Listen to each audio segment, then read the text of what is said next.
things that that our students in archaeology here at Harvard are not getting a broad introduction to are some of the issues related to digital archaeology that were the emphasis of that event, despite the fact that we have a great strengths in digital humanities generally and in digital archaeology here at Harvard. We have a growing presence of digital archaeological approaches, and many of the participants from Harvard here today are engaged in some aspects of that, including our moderator for this morning, Professor Peter Manuelian, who runs the Digital Giza Project, the moderator for the afternoon, Professor Jason who's the director of the Center for Geographical Analysis. In addition to other participants in the sessions today, Suzanne Blier, who is one of the minds behind Africa Map here, Barbara Fash, who runs the corpus of Maya inscriptions and the digital approaches to Maya hieroglyphs that are part of that, and so on and so forth. Not to mention the provost, who will be shortly helping us begin this conference, Peter Boll, who was a former director of the CGA, and has been very instrumental in making sure aspects of digital humanities are promoted and social sciences are promoted here at Harvard. I wanted to thank a few organizations before turning the mic over to Eric, particularly the CGA, who has made our access to this room available, and that's been very helpful, as well as the funding behind today's event from the Dean of Social Sciences, Claudine Gay, and from the American School of Prehistoric Research in particular, in addition to the Standing Committee, of course. I wanted to thank Sadie Weber, who is the graduate student who is the real mover and shaker behind the scenes for all of the events of today and tomorrow morning as well.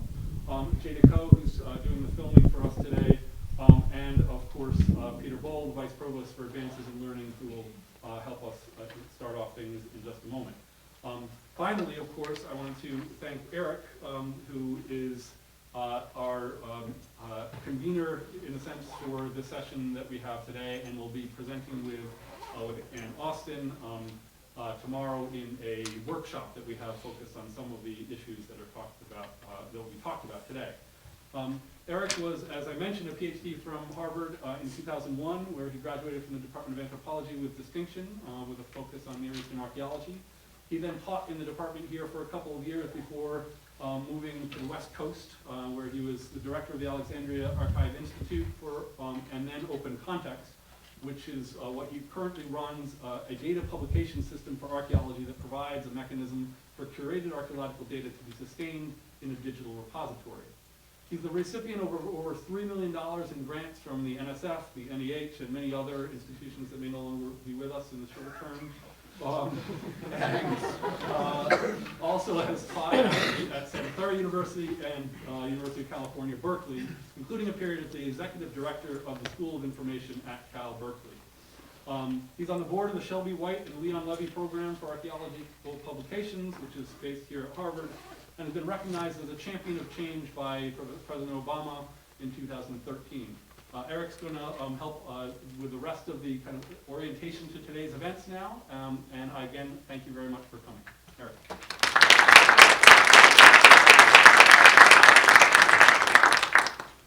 Thank you, Rowan, and I just want to echo the thanks that Rowan gave to everybody who's helping organizing and funding this event. And I also want to thank the presenters for flying out and coming out to share their thoughts with us today. As Rowan indicated, my current work focuses on Open Context, which is a data publishing service for archaeology. And when working in this general field, it's generally discussed as, in the world of digital libraries, the world of university administration, as this sort of larger picture of research data management. And this is a big challenge now that we're seeing across many different disciplines in humanities, the social sciences, and the natural sciences, where researchers engaged in different kinds of work are generating large digital data sets. They're working with large digital data sets in their scholarship. And the universities, the libraries, funding institutions, we're all trying to struggle with how do we support that research? How do we make sure that this information is available again in the future? What does it mean in terms of staffing, in terms of financing, the institutional supports that are required to make sure that digital data is actually a more integral aspect of research. Now, a lot of that terminology is really focused on the sort of, in the discussion, it's really focused a lot on this sort of, almost the bureaucracy of this whole thing. We call it research data management, and the management aspect is interesting and it's important.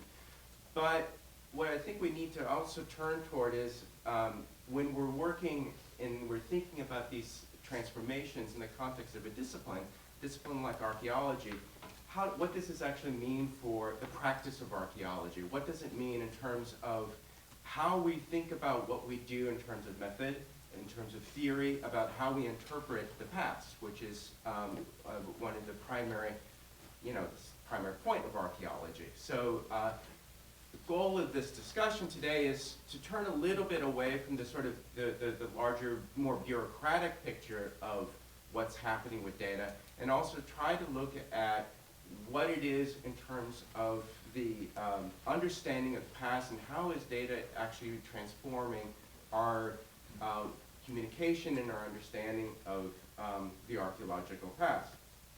So the real sort of general question around all this is, are these digital practices, is the introduction of data and technology into archaeology something more than optimizing the status quo, or is it something that can be more of a fundamental transformation in our practice? Now, I want to introduce this fellow because he's really important for sort of larger framing of some of the conversations that we hope to have today. He's Evgeny Morozov, and he wrote a really influential book called To Save Everything, Click Here, back in 2013. And one of his fundamental critiques is of what he calls technological solutionism. The idea that if we have a complex problem, a complex social problem, a complex intellectual problem, that all we need is the right engineering solution, the right app that we can download, put onto our phone, and then we can solve a really intractable issue. So in the context of archaeology, maybe that would be, if we digitize properly, then maybe we can save the past. We can stop looting. We can preserve the archaeological record in the appropriate way. And Morozov's critique, I think, is something that we should turn to. He sort of couches it as a general critique of the sort of zeitgeist of Silicon Valley, of innovation, disruption, those sorts of buzzwords that he sees are rather empty and are driven by promise of big capital. It attracts a lot of money, it attracts a lot of attention, but it doesn't necessarily solve underlying social problems, and it doesn't necessarily have a huge amount of intellectual depth to it. And that's one of the main points that Morozov brings to the conversation. And Morozov's point, I think, is interesting when we start looking at some of the really high-profile uses of digital archaeology and digital methods in archaeology, especially that makes really big media splashes. So this is the famous reconstruction of the Palmyra Arch that was conducted by the Institute for Digital Archaeology. And it is, 3D, they did photogrammetry, they did some 3D reconstruction, they printed out a replica at a smaller scale of a monument that ISIS destroyed in Syria. And in the media buzz around the whole thing, it raised a lot of really interesting kinds of questions about what the whole point of this whole thing is. Who's financing this and why? Who's benefiting from a 3D reconstruction? Is digitization really a form of preservation? And these are kinds of questions that we really need to ask about this. Where is the context of this monument? How is it related to the rest of the conversation about the archaeology of Syria? How does this relate to any communities who are being disrupted and devastated by the war in Syria? All of these sorts of questions are being asked in the context of this really very important media splash that arose when they erected this in Central Park and in Trafalgar Square. And those are the kinds of issues that I hope we can discuss a little bit more as we move on throughout the course of the day. Now, as Rowan alluded to, some of the institutions that are financing a lot of the work that we do in digital archaeology are likely to go. So anybody who knows me knows that I can't go through 10 minutes of talking without a meme. So here's a meme. This is part of the bigger picture. We are now facing, obviously a period of tremendous challenge right now, and doing any sort of intellectual pursuit, any sort of scholarly pursuit. And obviously digital data are going to figure into this. And the institutional supports, the political climate around all of this, these are going to be important kinds of questions as we move forward as never before. Some of us, myself and some of the other speakers included, have been actually busy trying to work on rescuing some of these information before they disappear. There's sort of an active movement. You can sort of see it at the bottom here, guerrilla archiving. So you have now digital data people, librarians and whatnot, engaged in guerrilla archiving in order to preserve the scientific and scholarly record that is actually that is part of our public institutions, because this is now under direct threat and direct attack. So, as we move forward to discuss for the rest of the day, there are a couple things to consider while we have our conversation. So, a lot of the sort of media buzz, the institutional buzz, the money, where commercial interests, where government interests have mainly lied, where a lot of university policy has been really focused on is the sort of idea of really big data, the sort of high-scale, high-velocity sets of information that people see as a wonderful source of potential for power, innovation, disruption, radically transform things, but not necessarily really well thought about how we're going to transform things, who's going to benefit, who's not. That is the sort of thing that is going to be in the background, and what we're going to try to focus on today is also the idea of context. The need also to think about data not only in terms of scale and in terms of the sort of big centralized supports that it might need, but also, how do we associate meaning with this information? How are we going to curate it? Who's going to be actually doing that? The maintenance of this information over a longer period of time as we face profound disruptions. If in order to communicate this to our own communities, to other publics, we also need to have a community of people engaged in curation and maintenance over the longer period of time. So this is sort of, in some ways, to counterbalance the sort of general discussion about innovation and disruption, also trying to think about how we contextually situate data, thinking about data in more of a longer term perspective. So I like to call that slow data or thick data, contextually situated information, slow in the sense that we're thinking about these things, working with data in a thoughtful manner, trying to understand meanings and relationships.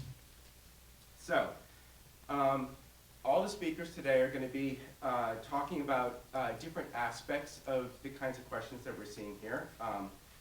What our relationships are with different public communities, how do we communicate meaning, not just bits of information, the necessity of thinking about substance and context, not just the sort of flashiness that we've typically associated with digital technologies, and also how does this relate to larger issues of the authenticity of the information and the claims we make about the past?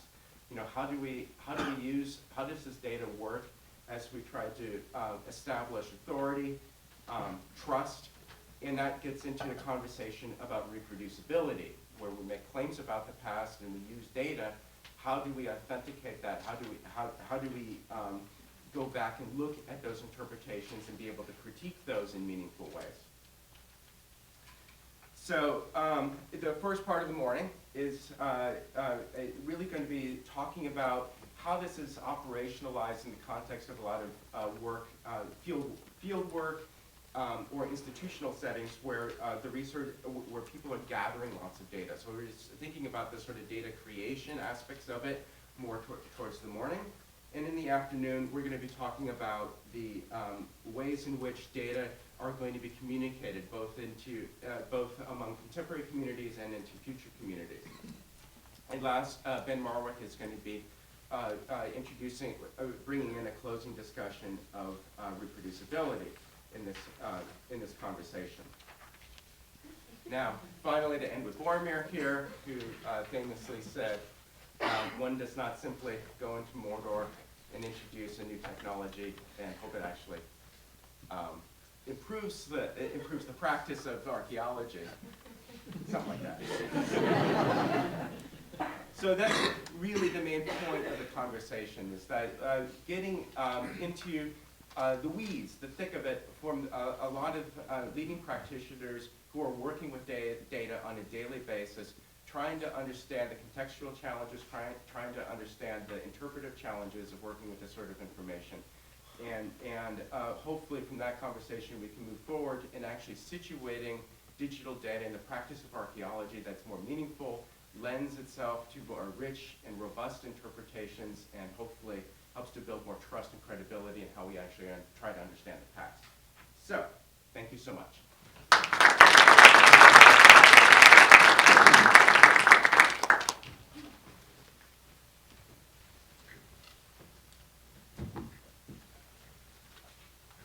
So it's a great pleasure to be here. My name is Peter Bohl. I'm Vice Provost for Advances in Learning.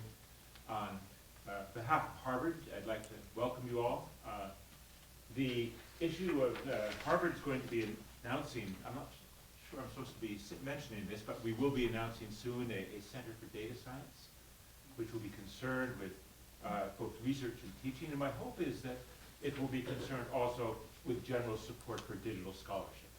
And particularly at this moment, many of you are aware that some laws now in the Congress are meant to restrict access to government data, there's a massive effort now started in the past few days to download various kinds of data from the EPA, from other parts of the government, to preserve it in order to make it accessible. After all, we did pay for it with our taxes.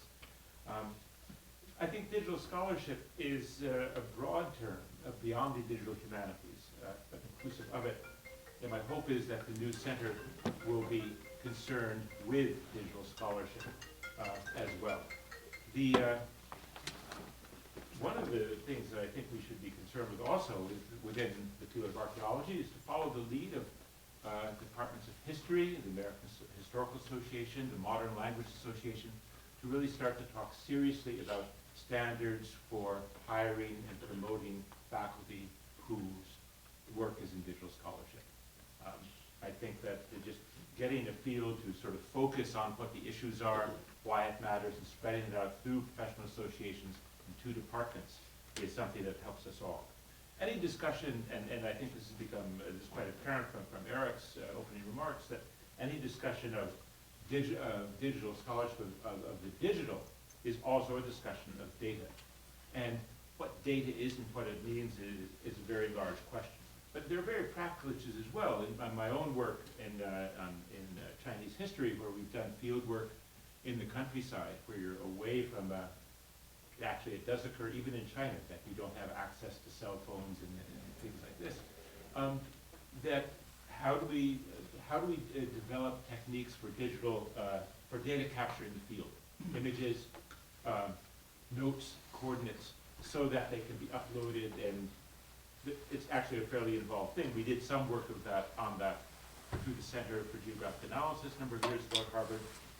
And of course, things like this depend upon funding and actually some really sophisticated developer work. It is, I think, really important that we always think about organizing data for analysis and also for reuse. Reusability has already been mentioned as an issue. And to think in terms of organizing data, one of the things that I think I've seen is that getting from the notion of a flat file, from a spreadsheet, from rows and columns, to a relational database is a conceptual leap for many people. And we have to make sure that the next generation of scholars actually has made that, one of the many conceptual leaps they will have to make to be able to work with data. One of the things we've discovered in our work on Chinese history and biographical data for Chinese history is the importance of making a distinction between facts and factoids. A factoid being something that our sources present as a fact, but which we can't verify. And so our concern is how do we accurately replicate that claim to a fact? That's a factoid. But that does not get us to meaning. And meaning is always going to be caught up with context, both the context of our own disciplinary concerns and the context, the historical, physical context in which the objects are located, in which the quotation appears, which the fact is, the claimed fact, the factoid is presented. And here, we never are going to have complete data. We don't have complete data today, and we certainly don't have it when we're looking at the past. And I suspect for most of you probably work in a more distant past than mine, the lack of the missing data problem is a very real problem. And here, of course, there's been an enormous amount of work done by statisticians. In fact, we've discovered in our own work, which is really on China from the 7th through the 19th century, that turning to statisticians for help on missing data problems has been tremendously useful.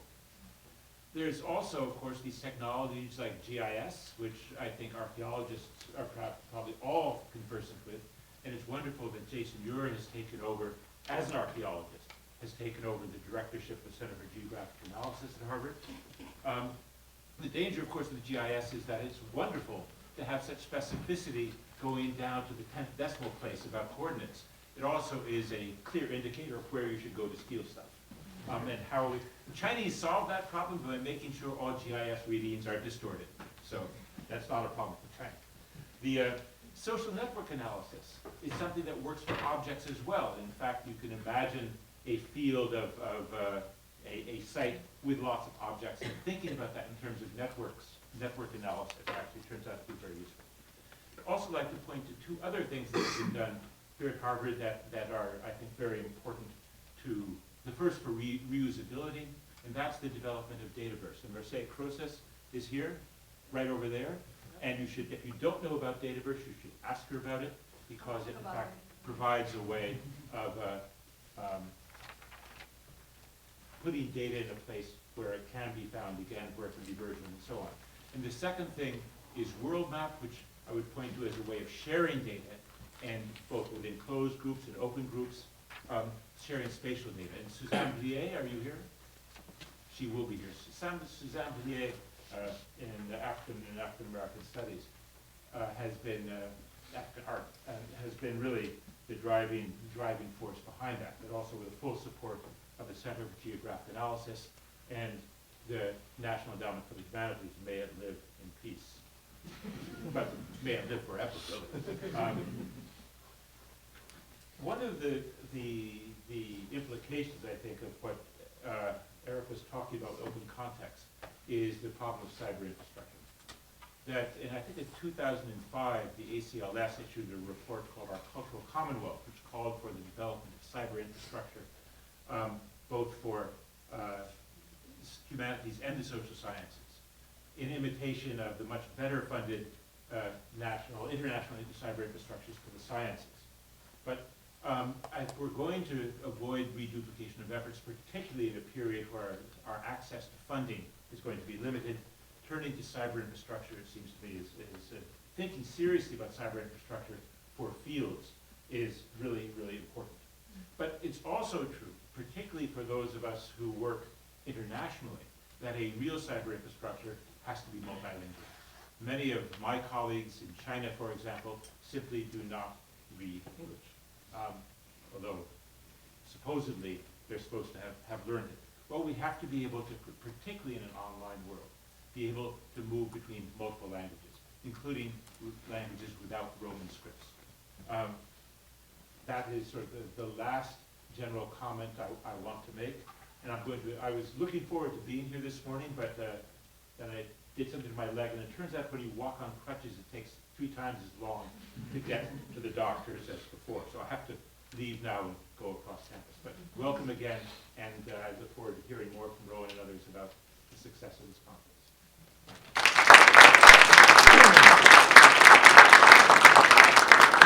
Speed up your journey. Thank you, sir.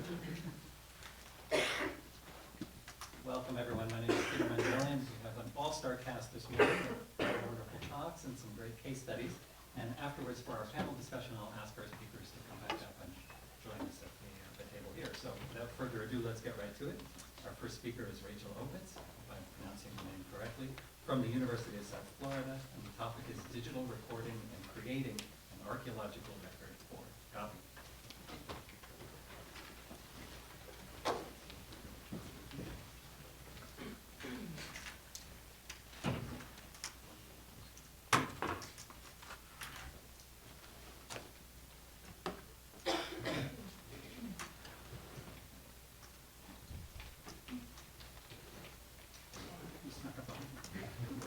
Thank you very much. So thank you everyone for coming today, and thank you especially to Rowan and Eric for bringing us all here and organizing what I hope is going to be a really interesting discussion.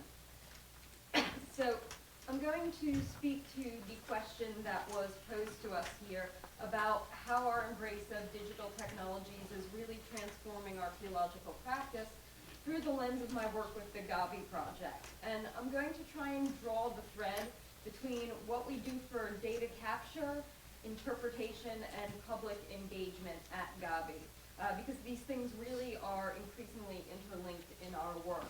And Gabi is a project, a research excavation and field school out in Italy that has really been engaged for worryingly nearly a decade now, using digital recording methods and new media for communication. And in particular, somewhat to the horror of some of our colleagues, we determined fairly early on that we were going to publish the findings, the main kind of monograph series for this excavation, digitally and only digitally, and that we were going to take advantage of new media and this digital platform to publish our data and our story of what we think happened at Gabi the way we wanted to. So our goal in designing our publications, which is really what I'm going to talk about today, was to build these connections, these kind of data interpretation story connections, and to really encourage meaningful engagement with our interpretations that are embedded in our data, and to use the way we're representing all of this through digital media to push readers and audiences to do this. So what are we doing now at Gabi, especially in terms of our data and collection and curation practices to achieve this big goal? Well, you need a little bit of background, and you have to know that it didn't start out this way. So Gabi started as a project in 2007 with a coring survey, 2008 a geophysical survey, 2009 we started excavating and running a field school. We take 35 to 50 undergraduate and graduate students every summer to the field. We opened up 1 hectare in the first season, and for those of you who aren't archaeologists and don't know, that is a large excavation area, and it's only gotten bigger. Every year, our field director, Anna, comes to me with the extension of the site, and I kind of shake my head. It's a big, big project. And the reason why we undertook such a big project is because this is the map of the geophysical survey of Gabi, and you can see the whole site, and you can see kind of these lines, kind of like a fish skeleton radiating out. Those are the streets of the city in the 5th century BCE.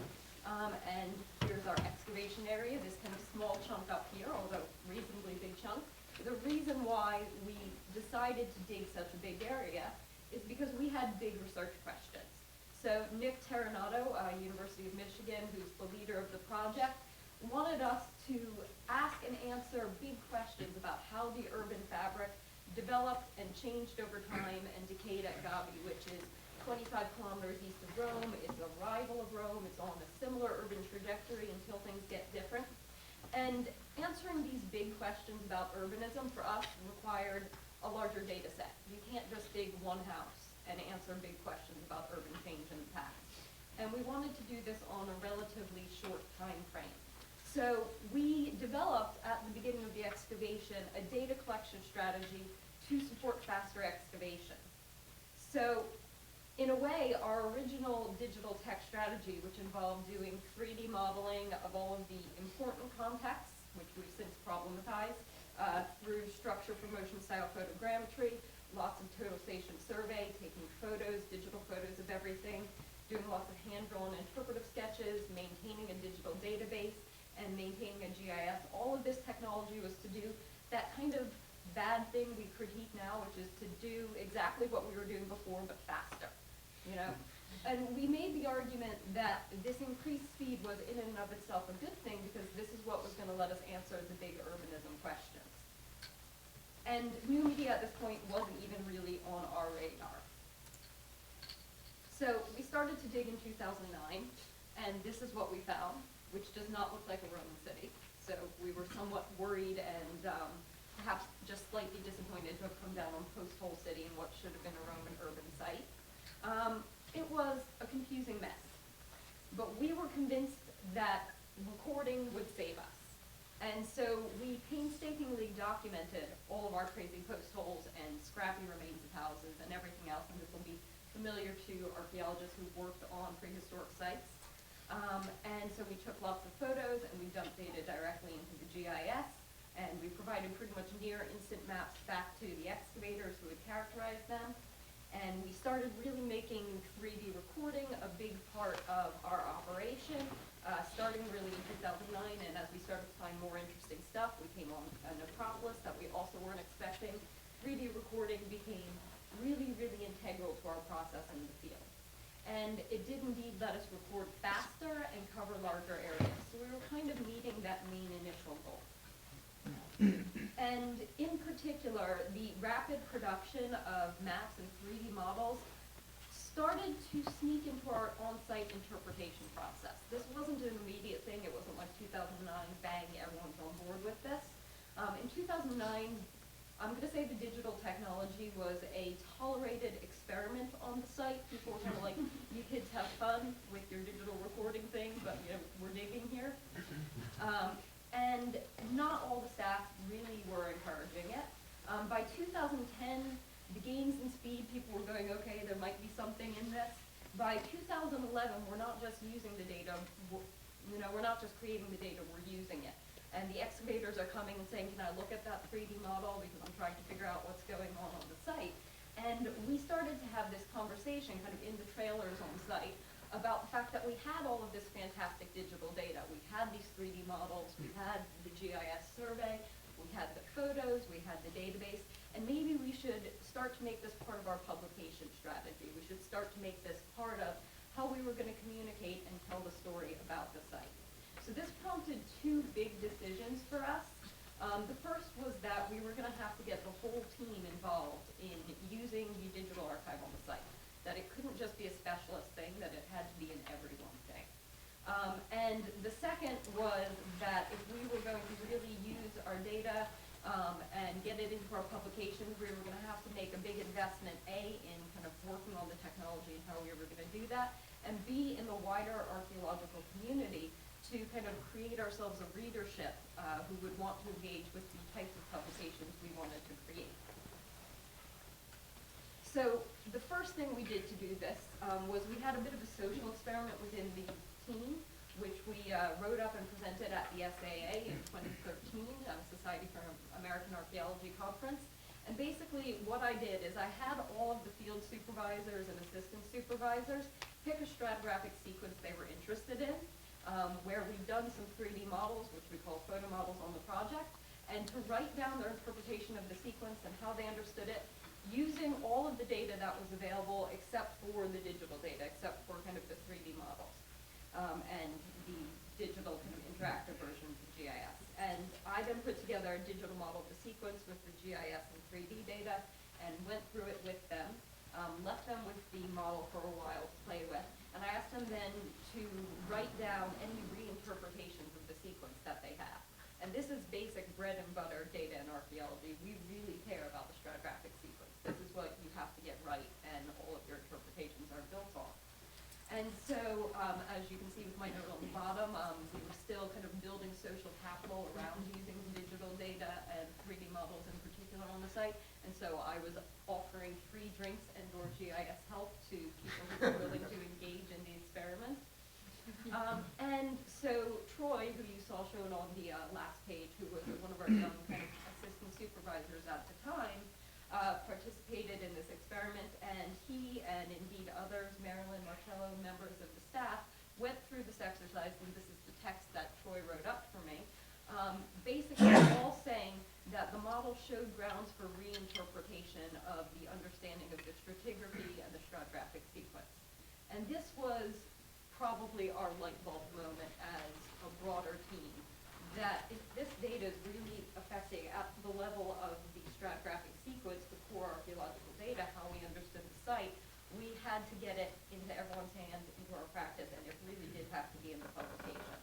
So this is the thing we were doing differently, number one, I would say. This is a big social change in the team. The investment in training everyone to use the database, everyone to use the GIS. Our students on our field school enter data directly into the GIS because it's what we do now as archaeologists. In the 3D models, we're recording and interpreting. It took digital data from being a specialist thing on our team to being a whole team thing. And it also started us on the culture of thinking that our data was going to be public. Because as we started to talk about publishing the data as part of our publication, we all started to look at the terrible things that were written in the database and go, oh, maybe a little more care there.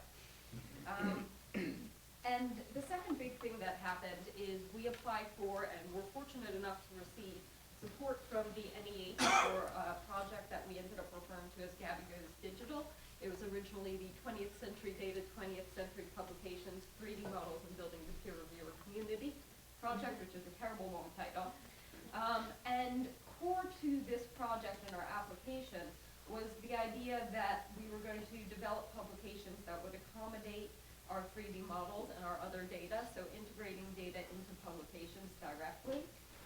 That these publications were going to be peer reviewed to kind of win over people who thought that digital work, and in particular using a game engine, which is the platform that we're using in our publication, was somehow unserious or unscholarly, so we really wanted to use peer review to speak to that community. And that the models and the interface and the data were going to have equal weight in our publications to text. So, you know, our synthetic conclusions were not going to be more important than the data in our final publications. And the internal argument within the team was really that because the data and the models were so integral to how we did our analysis and our interpretation, because we spent all this time looking at them and playing with them and assembling them into scenes and seeing how things fit together, they had to be that integral to the publication. They can't just be in an appendix, in an annex, they have to be in the middle.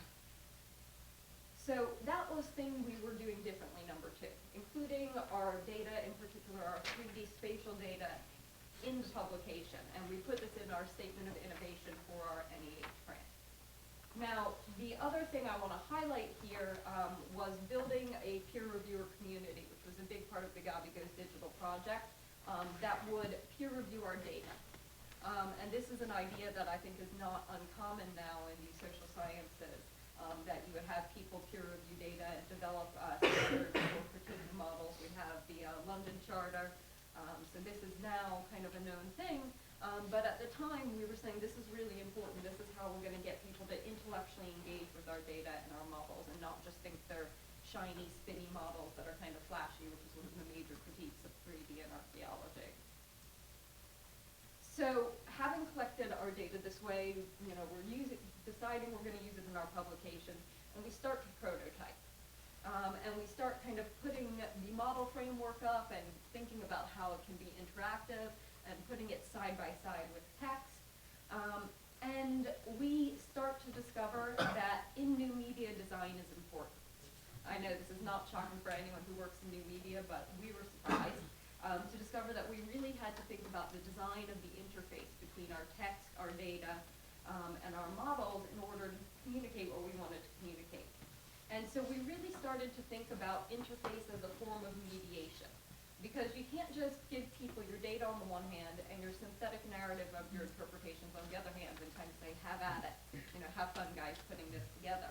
You have to design an interface that lets people move between these different levels, between data and interpretation and the story that you're trying to tell. So we really got into the weeds in terms of interface design. And this isn't the final design, this is one of probably about 20 iterations on interface design that we went through. So we started to really think about things like how visual representation works, because it turns out that, if you color code some things very brightly because they're important, it really draws people's eyes, but it can be done in an obtrusive way, as you see up top, or maybe in a less obtrusive way, as you see on the bottom. I actually ended up down this weird research rabbit hole looking at visual saliency and low-level visual attention in human brains to figure out how to design the visual part of our publications. And we embarked on experiments with things like confidence coding. A lot of people talk about the traffic light system for confidencing your data. Red is less confident, yellow is okay, green is very confident. As it turns out in visual media, that doesn't work very well because you look at the red thing because it's bright red, and then everyone looks at the thing you're not very confident in and spends all their time there. This is what we want. So these things are actually really tricky.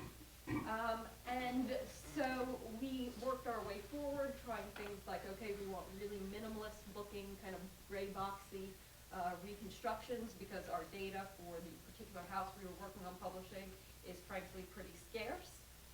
And so how we wanted to communicate that aesthetic, how we could let people know which bit of the data they're interacting with, so things highlight red when you hover over them, so you kind of know which stratigraphic unit you're trying to look at. And, all of these things. So this is thing number 3 that we're doing differently. We're designing our publications as interactive digital products. And we're really spending time on the design. We're not just writing the text, we're designing the whole thing.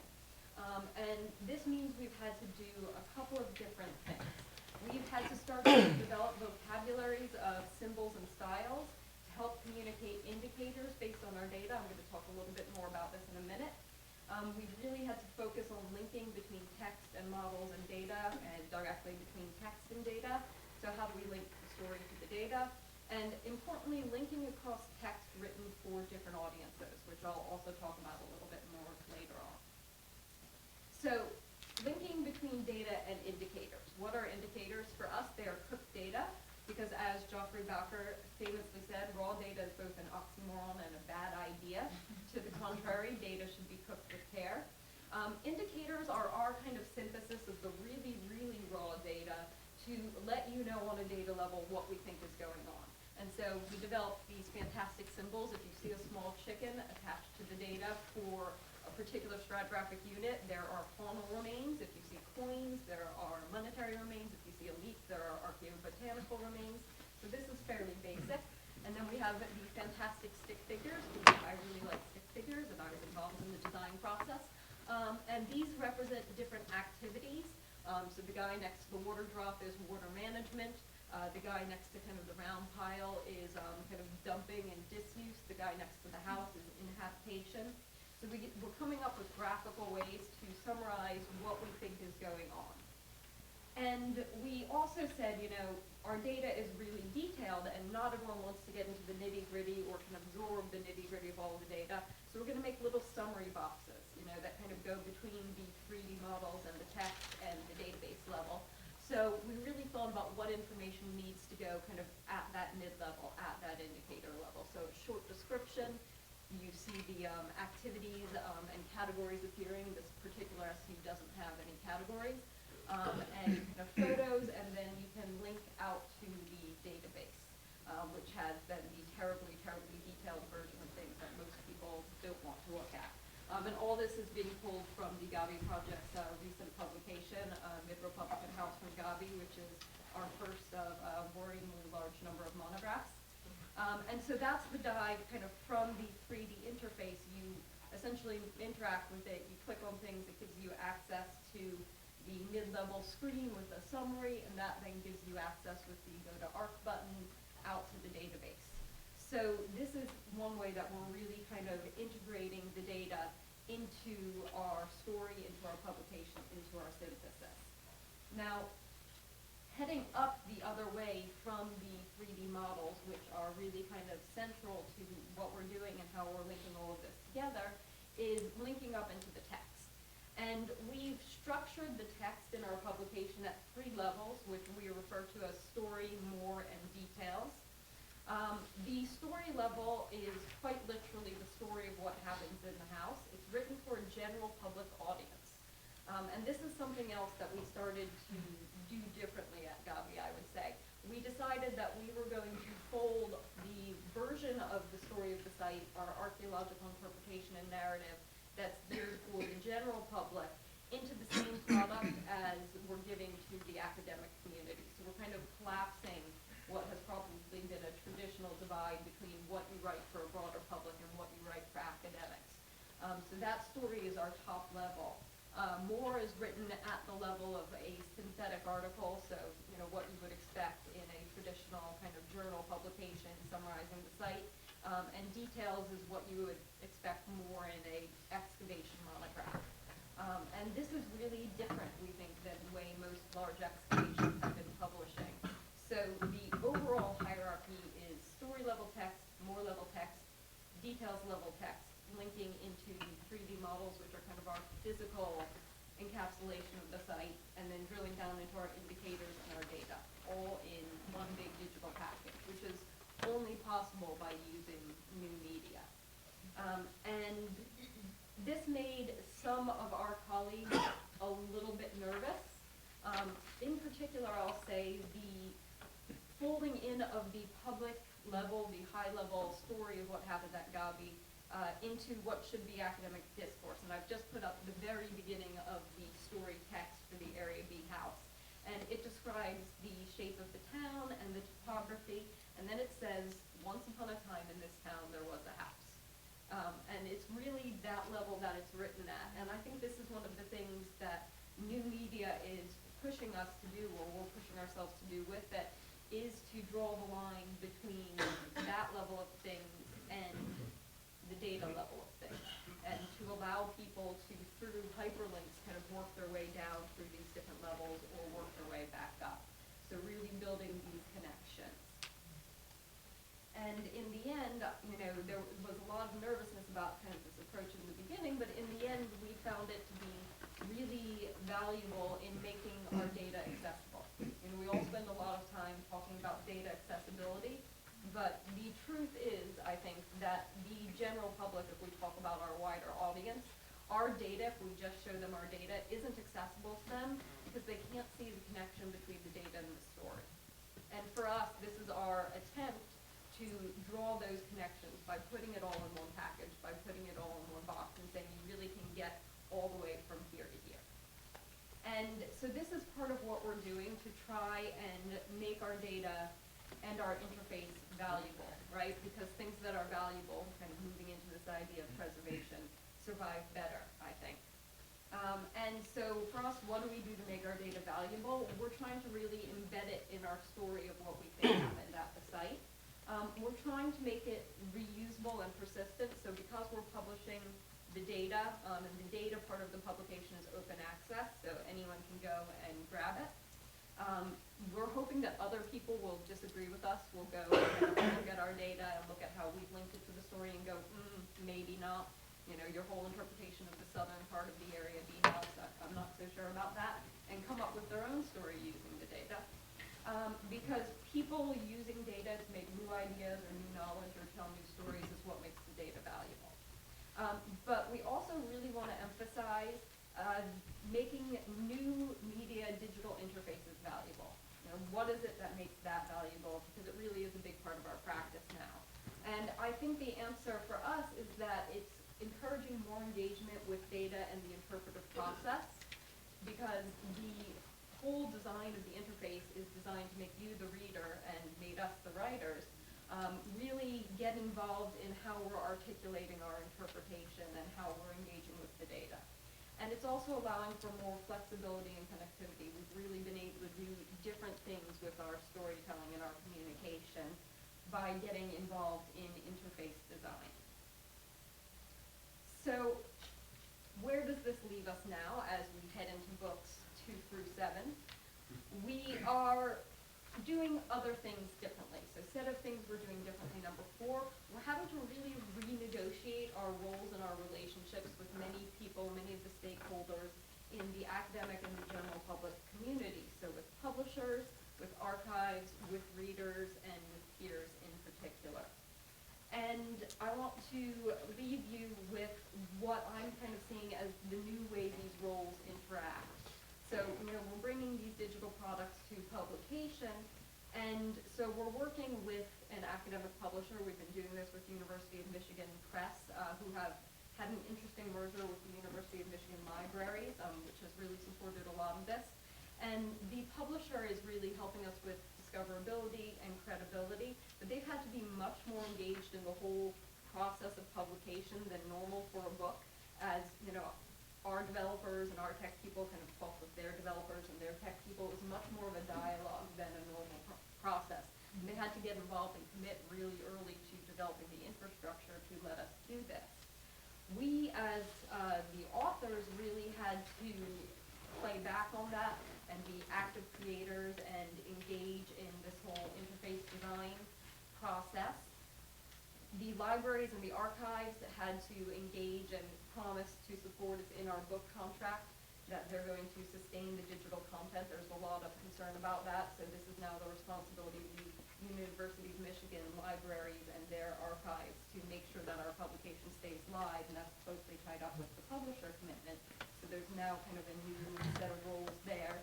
And finally, we really had to engage with our readership, with our community, because we're essentially asking people to have a very flexible form of literacy. We're not just asking you to read our text and maybe look at the pictures. We're asking you to engage with our crazy 3D model stack and our database and really kind of get in there. And that's asking a very different thing from our academic and the general public readership, because we're asking them to look at this too. So we really have this reconfiguration of roles in our world of academic communication and publication. And I think that's going to be the really exciting and interesting and challenging thing going forward. And what we're doing with our data is really inherently tied up in our publication process. So we're not just publishing, it's data publication and publication together. And that's really something we see as integral to our practice and how we are moving forward. So I'm going to leave you with a nice view of the beautiful empty field at Gabi, which we are trying to tell this story about by bringing our data and our interpretation of it to all of you, to the public and the academic community, together as one thing. Thank you very much.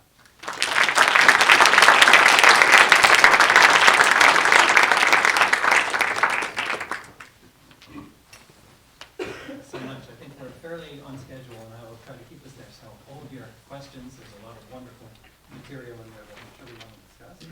And we will bring up our next speaker. Jolene Smith from the Virginia Department of Historic Resources, and speaking about other people's data, practical realities and ethics of preservation, reuse, and dissemination at a state repository. Hi, I'm Jolene Smith. I work as an archaeologist for the Virginia Department of Historic Resources, which is the state historic preservation office in Virginia. My title there is long and new, although I've been in this position and another at the agency for about a decade collectively. I'm currently DHR's Digital Media Preservation Specialist and Archaeological Data Manager. I still have to read that to remember. When I started in this position, my primary responsibilities were assigning archaeological site numbers, state Smithsonian trinomials, digitizing state-level geospatial data, and generally providing information about Virginia archaeology to people with questions. And a lot has changed in the intervening years, but at the core, it really sort of remains the same. I've expanded my purview to digital archives at the agency more broadly. We also have a really huge architectural data set along with archaeology. And made sort of exploding silos of data inside the agency a really high priority.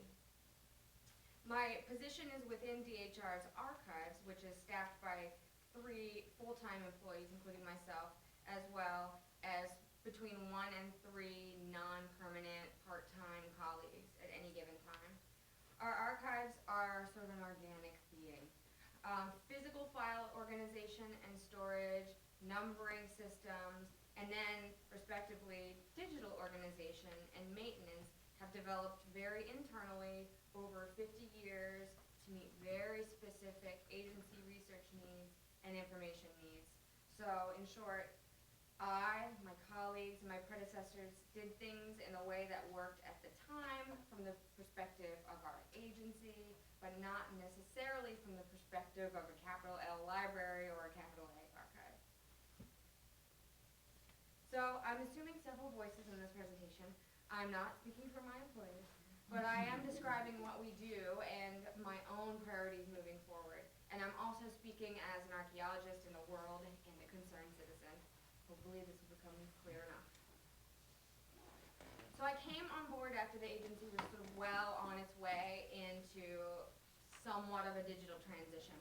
Our basic site records all came through a web application, and I sort of heads up digitized manually into our GIS from all variety of graphic maps submitted to us, including fax maps. Sometimes there would be a CD mailed along with the bound cultural resource management reports, but for the most part, the authoritative documents were paper. Associated digital files were sort of pleasant additions. The balance has shifted, although we're still kind of wobbling on that fulcrum to figure out how to manage the information. All this is to say that small state agencies like mine are often a little bit behind the times when it comes to innovation. But the upside to this fact is that there's a little bit more time to get out in front of some of these digital challenges when internal change comes at a less than rapid pace. So for the purposes of this presentation, I'm going to define digital data as a singular concept very broadly.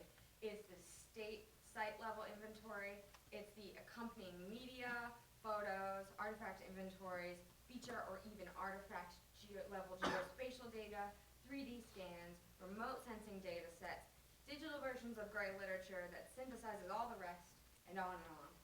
It is born digital and digitized from some other more tangible form. It is produced by hundreds of different individuals with varying goals and abilities. In short, it's kind of a mess. So here's my obligatory herding cats photo. I'll leave that on the screen while I talk about some difficult stuff. So I'm about to recite a laundry list of problems here, and I don't want it to be at all disparaging. In fact, some of the most helpful elements of researching approaches to digital preservation by small archives are the war stories. Not because of the psychological comfort and commiseration, but also because it's become abundantly clear that many of these challenges are really common. Some are more soluble than others, but following along, or better yet, collaborating with another entity tackling the same problems is so much easier and more efficient than going alone. In Virginia, the archaeological data we curate at the department is produced by hundreds of different archaeologists for hundreds of different purposes.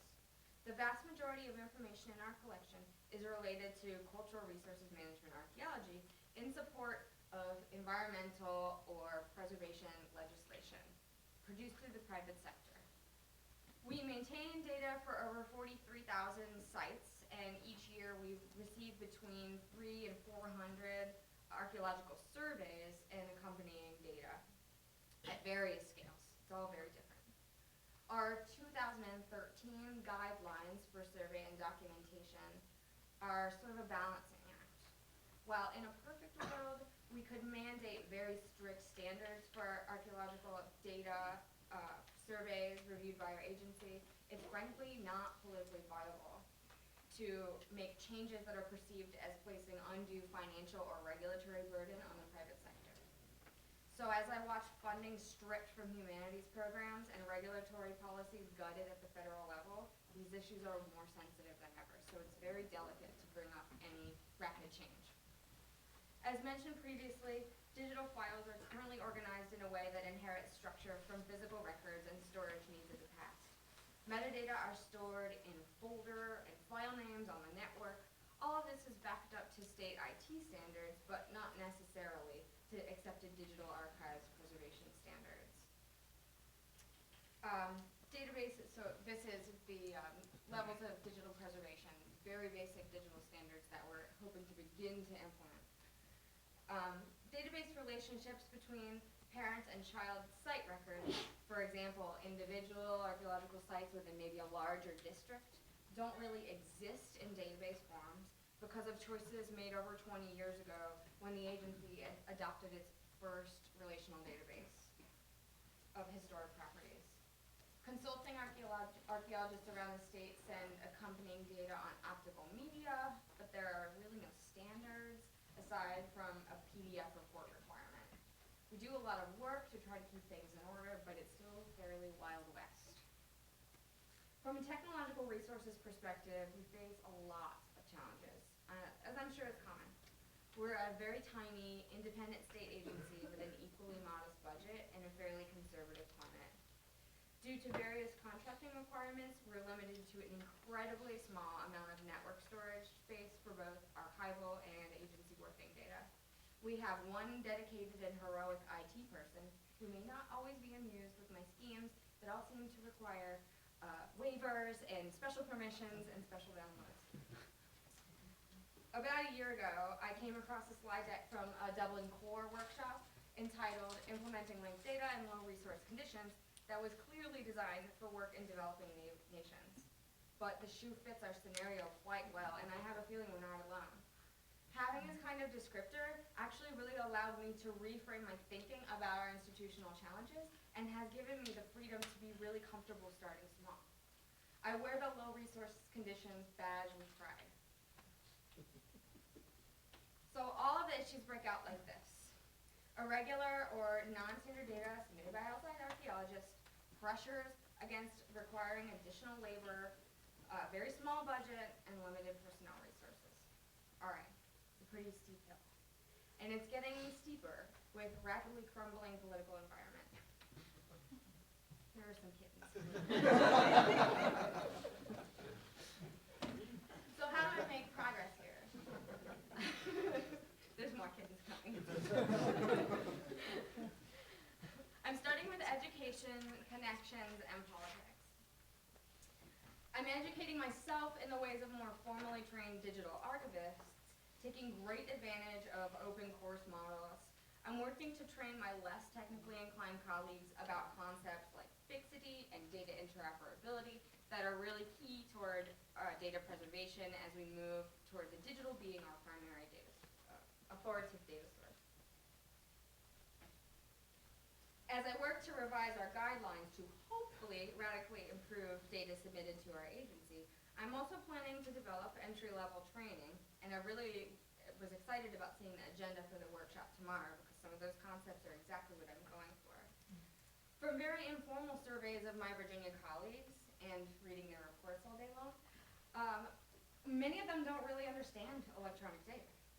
For example, a non-GIS person may think they're sending us geospatial data, but really they only send one part of a multi-part file, or photos will be required to be black and white, but they will be converted improperly. It happens all the time.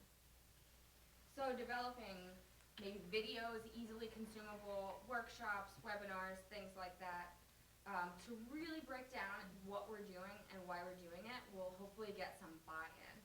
So essentially, if I ask for more or better, I have to be prepared to deliver more and better. But there's the advantage of clean, stable data sets for reuse. So the nuclear option in my pocket at all times is the reminder to my superiors and my colleagues that collecting and disseminating reliable data is part of archaeological ethics, and our agency is mandated to preserve it, specifically state-level digital data standards and records retention schedules, as well as federal regulations requiring preservation. So I usually keep this, buried inside of all the happy stuff, but always remembering that there's really nice, meaty requirements somewhere that are going to buttress the needs for good preservation. On digital preservation in the Trump era. A few days after the election, I pondered in a tweet about practical ways to prepare our data for some degree of dormancy in the event that small operations like mine lose staff or programs. I tried to phrase it calmly, but it felt silly and alarmist. Or at least I wanted it to be silly and alarmist.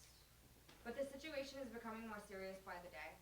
We're 2 weeks into this presidential administration and are already seeing direct threats on research and specific categories of information at the federal level. In my role at a small state agency, I fear the impact of deregulation and defunding.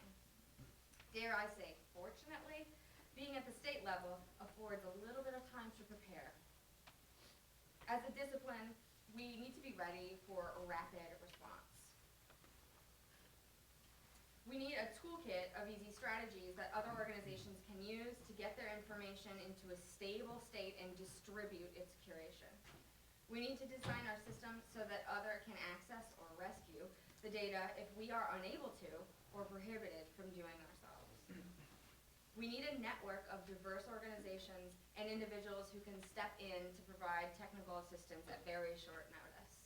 We need a bat signal and some light wraps. In this environment of uncertainty, every application we develop, every database we create, every policy we enact must consider the possibility that the lights could be turned off without a whole lot of notice. It is unpleasant, to say the least, to think about what we do this way, but I argue that we'll come out on top with more robust and resilient systems and data sets if all this preparation turns out to be unwarranted. So we need to ask ourselves some very unsettling questions, like if Section 106 of the National Historic Preservation Act becomes somehow obsolete tomorrow, who in the private sector is going to lose their contracts? If CRM companies rapidly fold, who will become the custodians of an avalanche of artifacts and records? The answer is, well, us. And we're frankly not ready. We're at a critical storage capacity for physical and digital objects, and we need to be preparing for a reckoning. Another meeting is coming next week at work. I just emailed my bosses about this as I was writing this paper. Our agency got a tiny taste of this in 2008 during the recession, but we can't leave it up to firms to do the right thing either because they may just not have the resources. I call for proactive statements from professional organizations like the Society for American Archaeology and also state-level professional organizations to encourage sort of coalitions for this kind of rapid response. As we have seen at the federal level, centralized data repositories, especially inaccessible ones, are very, very vulnerable. Here's another kid. Okay, eyes on the future, getting data out. I discussed earlier the diversity of information and information quality that we collect at DHR. So optimizing any system to get data out of our collection in meaningful ways is really tricky. And since we operate with very tight budget constraints and with few experts working on data curation, getting it all to a point of real standardization is nearly impossible, if not impossible. When I first met Eric Hanza in 2013 at a workshop for the Digital Index of North American Archaeology, or DINA, he advocated for annotation over standardization, and I still want this on a t-shirt, by the way, Eric. I'm thrilled that Virginia's site data set is included in DINA's linked open data model, but we've got a lot more work to do to make this sort of feasible and robustly maintainable in the future, including reworking our own data sets with an eye toward true interoperability. And with improved standards and procedures on ingest, like open data, like requiring machine-readable formats, stable file formats, etc., possibilities for output and reuse are going to grow and improve. Better standards will also make acceptable preservation much easier. Basic implementation of simple strategies like a hard drive exchange, sort of a buddy network, and free, easy tools like Bagit, which is developed by the Library of Congress to track file integrity, are essentially instant changes that we can make at very low cost with immediate results. Following this approach is the tricky business of presenting this type of non-standardized data in meaningful ways. Again, I suggest that at least a partial solution is to increase data literacy on the part of the consumers. In Virginia, the primary users of our information are private sector archaeology consultants, followed by government agencies involved at various stages of the environmental review process. Researchers and the general public are not our primary customers, but I endeavor to make archaeological data a lot more useful and relevant to these groups moving into the future. Even the trained regulars, the CRM professionals, need tools to help them make their own data more useful, and to understand the variety of limitations within the data sets of other archaeologists, and to draw meaning from it all in very consistent ways. I was thrilled to see the agenda for tomorrow again. I'm definitely watching that space and hoping to see the content coming out of that. So budgetary pressures against prioritizing research and public access has always been an unpleasant undercurrent at this and probably other state level archives. Anecdotally, there was a period in the past where researchers were advised not to submit archaeological data to the SHPO if it was not a part of compliance archaeology. This advice, thankfully, has not been conveyed for a long time, but real damage was done. In my 9 years in this position, I've had to do a lot of work to sort of rebuild connections with academic and museum archaeologists. Virginia archaeology is still a little bit balkanized to some degree between academic, museum, and CRM, although we continue to encourage collaboration through organizations like the Council of Virginia Archaeologists. And as a matter of fact, just a couple of days ago, an archaeologist with one of Virginia's most well-known archaeological sites and historical attractions emailed me to initiate getting their state site forms updated. And I replied in all caps with lots of exclamation points. So the 2013 DINA meeting in Knoxville, as well as other gatherings of various state-level data folks, whatever we're called, has really driven home a problem with isolation. A personal goal of mine since 2013 has been to really push outside interaction, to sort of get skills beyond what's expected, and to engage frequently with interdisciplinary groups, including at conferences like this one, the wider digital humanities community, libraries and archives, and software developers. It's great fun, and I've met a lot of wonderful people, but my ultimate goal is to sort of bring these seeds of connection back to others in similar government positions so they can form their own. And back to the unfortunate political pressures. As our programs continue to face risk of elimination, our data can become a shield. Much of my work over the past 2 years has centered on how to get more meaningful information about Virginia archaeology into the hands of the public. So this is stuff produced by the private sector for very specific environmental purposes, technical documentation. How do we get this out into the public view? And from the standpoint of pure self-preservation, this is how we get people to care. This is how we get regular citizens to pick up the phone and call their elected officials when Virginia archaeology comes under threat.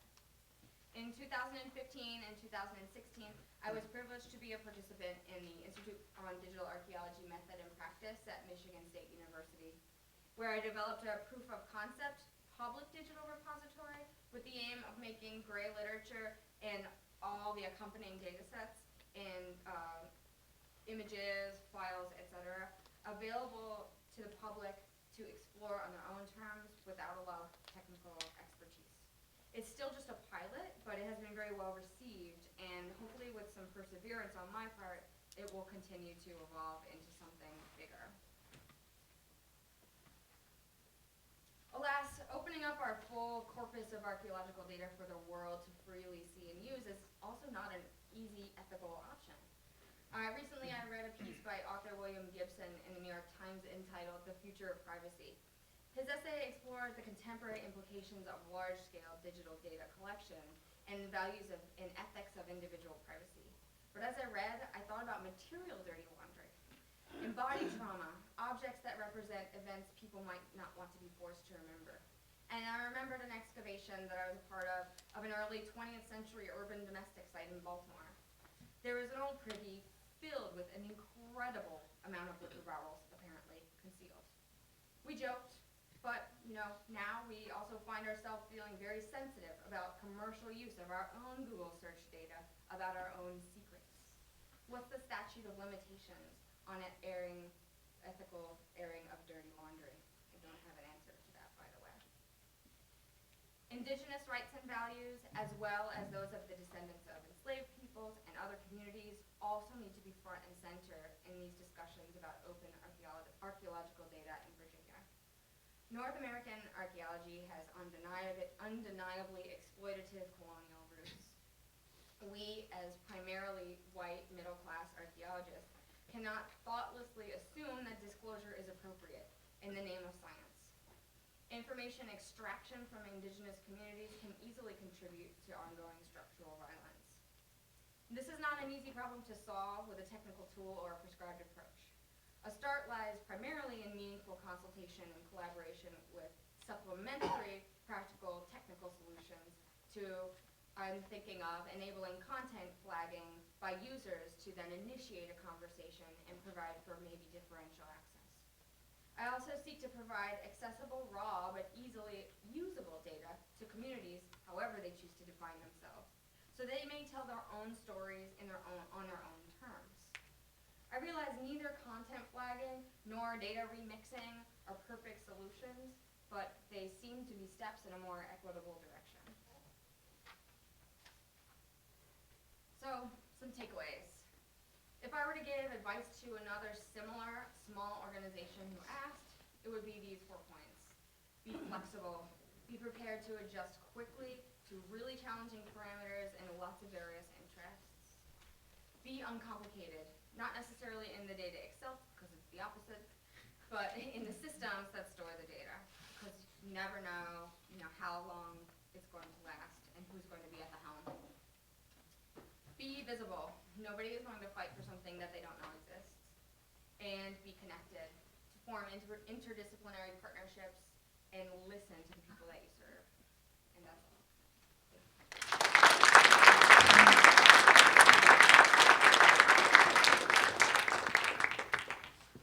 We're going to stay a little bit closer to home in the Boston area for our next speaker from Wentworth Institute of Technology, right downtown. And our speaker is Jody Gordon, talking about advancing archaeological practice, problematizing digital archaeology as a measurement of its practical and interpretable use.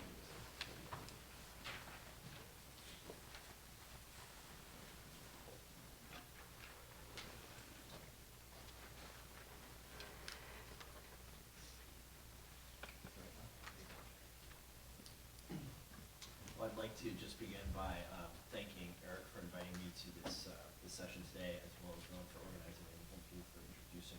In the interest of time, we're going to get paper, although we'll be talking about a lot of digital things. On the screen in front of you are 2 quotations, including one by the current speaker, from recent studies of digital archaeological systems employed by the Kampçı Archaeological Project in Turkey and the Atheno Archaeological Project in Cyprus. Both passages contain the typical laudatory invocations to digital archaeology's ability to offer logistical and interpretive advances vis-a-vis excavation methods in terms of data quantity and quality, cost and time efficiency, system replicability, on-site collaborative decision-making, and pedagogical progress. Yet the second passage also includes the following caveat. It hints at where the evidence for these advances come from, in this case, the author's own reflections, and user surveys and recorded team conversations. The reason I point this out is that most current studies of digital archaeological systems rely on the former type of evidence for advancements, the author's own reflections, as opposed to the latter, that is, some form of measurable evidence for how digital systems have enhanced scholars' ability to record and interpret the past. In addition, many studies promise that such systems are easy to adopt, although when their replicability is considered, such systems seem difficult to implement due to hidden time, money, and HR costs. The point is that in their articles, since the advent of fully digital data recording systems, many archaeologists, myself included, have been more focused on explicating how well their systems work than actually assessing how and why their uses of technology have fundamentally improved the ways they record and understand the past. Personally, I believe the recent introduction into archaeological practice of mobile computing tablets with their rapid ability to collect, store, and share more digital data, and photogrammetrical techniques, which can record spatial data in rapid and exacting ways, have had a positive impact on the production of archaeological knowledge. However, I have also felt wary about how archaeologists have lauded these digital advances, simply based on their initial personal reflections on how the methods might lead to better interpretations. Archaeology is an academic community that, as Mary Layton has suggested, operates with a great deal of epistemic trust in the belief that our data recording methods do provide new insights. However, Layton has also argued that excavation methods are more diverse and complex than most scholars assume, and that such diversity in philosophy and methodology can have an impact on knowledge production. Hence, although we can typically trust the utility of most academic archaeologist methods, it's still valuable to test their efficacy, especially if we want to advance archaeology's goal of interpreting material remains to better understand the human story. This paper's goal is to explore how archaeologists might quantitatively and qualitatively assess the effect of digital field practices on a project's attempts to record and interpret past material remains. Because archaeology is a humanities discipline that produces data that humans must subjectively interpret, this goal might seem a fool's errand, especially with respect to assessing the quality of interpretation. However, by problematizing how scholars have previously discussed digital archaeology's influence on field logistics and interpretation, I hope to suggest a range of indicators that could shed light on the efficacy of current digital field methods. Given this perspective, this paper, perhaps ironically due to its engagement with speed in some ways, shares common ground with the slow digital archaeology movement, which preaches reflexivity and moderation in the implementation of digital systems, as opposed to their adoption either in the name of efficiency or for more solutionistic or wow factor reasons. I begin by sharing my own experience with co-creating a hybrid digital paper-based workflow at the Athena Archaeological Project in Cyprus, and how this process encouraged me to think about how to assess the practical interpretive benefits of born digital data collection. Second, I draw on a select number of recent publications to further explore the perceived benefits of digital recording and consider preliminary attempts to assess objectively practical advances beyond the author's own reflections. Third, I aim to highlight several areas of digital archaeological process where key performance indicators, or KPIs, might be used to assess practical interpretive benefits. Finally, I suggest that through the identification and reassessment of certain elements within digital archaeological processes, practitioners might make their systems more efficient, accurate, replicative, collaborative, and risk-averse while enhancing the explanatory power of their data sets. Since 2005, I have worked on several capacities with the Athena Archaeological Project, or AAP, a survey and excavation focused on the long-term history of the Malur Valley in central Cyprus. The AAP is a mid-sized project that has focused on running an undergraduate field school at a geometric through Roman era religious sanctuary site likely dedicated to the god Pan. Dr. Michael Tomazu initiated the project in 1990, and over its first 20 years, it developed a robust paper-based excavation data recording system consisting of field notes, forms, drawings, and photographs. And by the early 2000s, this data set was digitized and integrated into a queryable FileMaker database housed on a desktop computer. It was in 2011, however, that the AAP started to experiment with what we might now call digital archaeology, or the use of computerized, especially internet-connected and portable tools and systems aimed at facilitating the documentation, interpretation, and publication of material culture. 2011 was a significant year as it marked the first year that many projects began to experiment with tablet computers, such as Apple iPads for in-field or digital data recording. The pioneers of this paperless practice were John Walrut and Stephen Ellis at the Pompeii Archaeological Research Project at Port Stabia, along with Eric Paler, who's here today, who was working nearby recording architectural changes at the Quadra Porticus. The advent of structurally robust mobile and wireless tablet computers marked a shift into digital archaeology. When these devices were combined with other contemporaneous advances, such as cloud computing and 3D modeling software, it became the missing link that could connect the excavator at the trowel's edge to artifact analysts and curators of digital archives even a world away. In early 2011, the Pompeii team published the following overview of their initial paperless experience. Quote, "We found that the information was gathered in a more timely fashion, and the immediacy of the distribution of data created a much more cohesive archaeological group than in previous years. Data was moved very quickly between the trench people, finds people, the architect and survey team, and the project director." End quote. Again, there was no attempt to assess how much data was moved, but the adjectives used, more timely, immediacy, more cohesive, very quickly, made it clear that recognizable advances, especially in terms of time management, were made. Yet around the same time, the team's IT manager, John Wallard, posted on his new blog, Paperless Archaeology, an email from Bill Carahart, in which Bill seems to have called into question what Richard Rothaus had called the new math with regard to digital archaeology's presumed efficiency. That is, one paperless field person equals 1.5 paper field person. Since Bill's critique illustrates an early attempt to address some of the same issues I'm interested in today, here's the lightly paraphrased gist. Quote, "For example, while I agree that converting paper to digital is a hassle, it is nevertheless a hassle that can be accomplished back in the US by inexpensive labor. Digital data capture in the field may take additional time in the field. Time in country is expensive. Moreover, technology is, compared to paper, expensive. Person hours from the perspective of an academic archaeologist are cheap, so the question is more complex, as you know." End quote. Despite this lurking complexity, however, in 2011 would be a heady time for digital archaeology. Taking the lead from the Pompeii Project's plausible successes, our project in Cyprus decided to test out a single iPad 2 for taking field notes. The goal of this test was to see if the device could stand up to the heat and dust of a Mediterranean excavation site, be intuitive for our field school students, and whether it could integrate our disparate paper forms, notes, images, and images into a collaborative digital system. The iPad passed the test for cost. It was relatively cheap at $4.99. Usability, it was user-friendly and robust in the field. Time efficiency, one could type quickly on it, multitask, and replicate files. Collaborative nature and data security, the files could be easily shared and stored digitally. And pedagogical value, it provided students with new digital skills. On the other hand, the iPad failed in terms of creating a streamlined interconnected system, since we could never achieve a wireless internet signal on site. Digital sketching was hard, and as many people have argued, the iPads actually couldn't do the digging for us.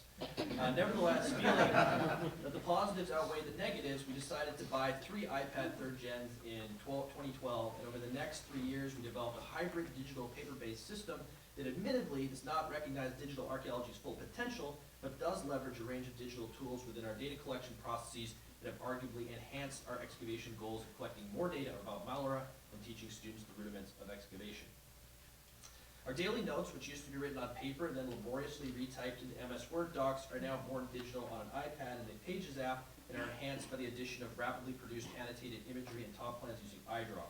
Because students had difficulty drawing digital artifact sketches on the iPads, we have allowed them to continue to draw those on paper and then photograph them and insert them into the daily notes. The digital notebook, as we call it, files are uploaded as archival PDFs to our main lab computer on a daily basis and are also stored in the cloud. Since we have no internet connection on site, stratigraphic unit and object forms continue to be written on sheets in the field that are then, upon returning to the Wi-Fi equipped lab, re-recorded into our FileMaker database, which is now web accessible from a server. Archival images are still taken with a digital camera in the lab, which are then also uploaded to the relational database. Putting together a hybrid digital paper-based system fit the logistical needs of our project in a number of ways. It was cost and time effective in that the outlay for hardware was low in relation to the overall project cost. The born digital field notes also saved us student time in the lab to complete research on finds comparanda and drawing as opposed to recopying notebook pages. We did not have an information technologist to oversee the project on staff, but our do-it-yourself system using off-the-shelf apps could be developed by us ourselves, along with a single part-time coder migrating the database to the web. Moreover, given the limited time we had to teach students, we needed devices and a system that could be rapidly comprehended, not a system with a gradual learning curve. In the end, the greatest benefits that our project accrued from our new hybrid system were likely a quicker digitization of our excavation data sets, and the fact that these data sets were eventually all integrated into a relational database that could now be web accessed by a range of users with different permission levels: students, supervisor, registrar, conservator, and directors. Such advances have allowed us to collaborate in new ways to produce interpretive articles faster. They have also put us in a good organizational position to publish thousands of our artifacts in an online repository in future, and with the collection of more and better organized, accurate, and accessible data to enhance our ability to interpret intra- and inter-trench relationships between materials across our site. Thus, the introduction of digital workflows into our project seems to have advanced our goals of training students in interpreting the past, even though few of these advances have been quantitatively assessed. However, can this author's own reflection be transformed into a more measurable framework? And if so, how could such assessment tools improve our interpretation of the past? Beyond our own rather tepid experiment with paperless archaeology, over the last 5 years, many other excavation and survey projects have noticed advances in their ability to record archaeological data that seem immediately obvious in terms of their efficacy. I'm familiar with several of these projects due to my role as co-editor with the recently published Mobilizing the Past, in which you can download for free at the Digital Press at University of North Dakota. Shameless plug there. But many other projects are also going beyond tablets and embracing new digital technologies. In terms of archaeological site mapping, the use of new technologies that integrate now standard GIS recording and rendering with novel devices and programs, such as vehicles equipped with digital cameras that record photogrammetrical data, are clearly revolutionizing archaeologists' ability to record landscapes. For example, Steve Warnke's use of UAVs to map Incan road systems and Bridget Buxton's use of ASVs for underwater survey of shipwrecks in Caesarea and Israel illustrate an exponential change in how fast and how many archaeological places can be recorded when compared with traditional paper-based human recording methods. As previously mentioned, excavation projects also tout interpretive advancements, especially with regard to the analytical resolution offered by the rapid 3D modeling of sites, for example, Forte at Çatalhöyük and Roosevelt at Kaymakçı. that permits a volumetric approach to making in-field decisions in real time, and the more rapid process of data entry via tablets that permits more time for archaeological reflection in country.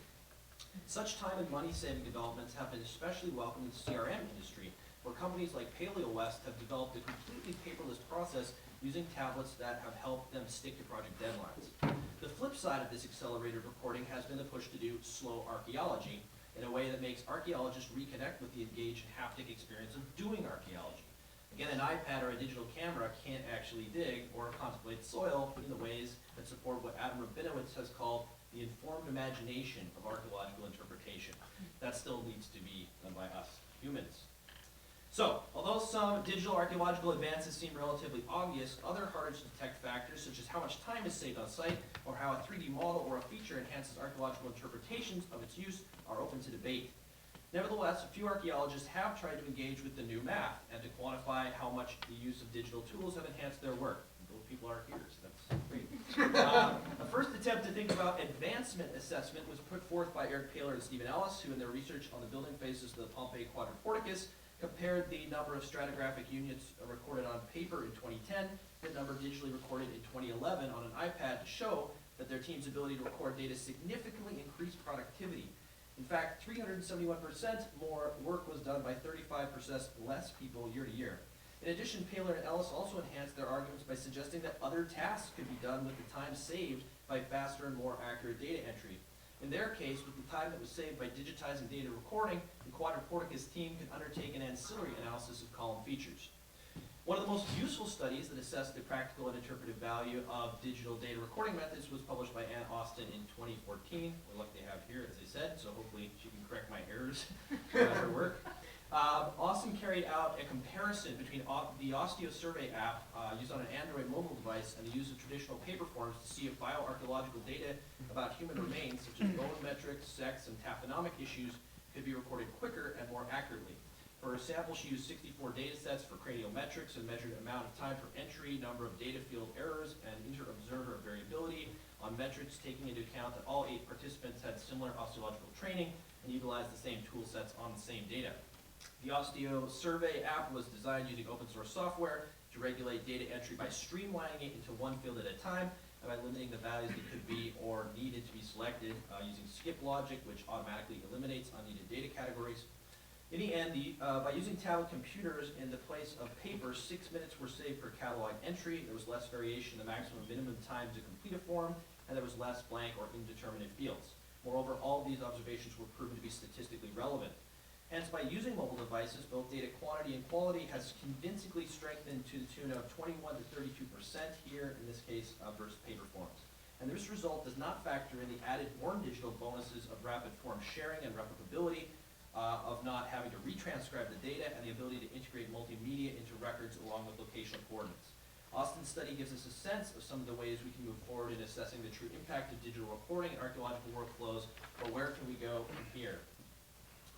In archaeology, a discipline that deals with quantifiable pieces of data as well as qualitative uses of data, it seems that there will always be workflow aspects whose benefits will be difficult to assess.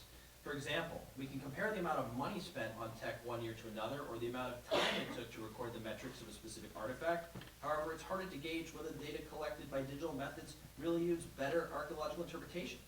Some aspects of this process seem measurable via objective numerical metrics, while others might require more qualitative and inherently subjective modes of data collection, such as participant surveys, for example, with responses tied to a 1 to 5 point scale, or true-false responses.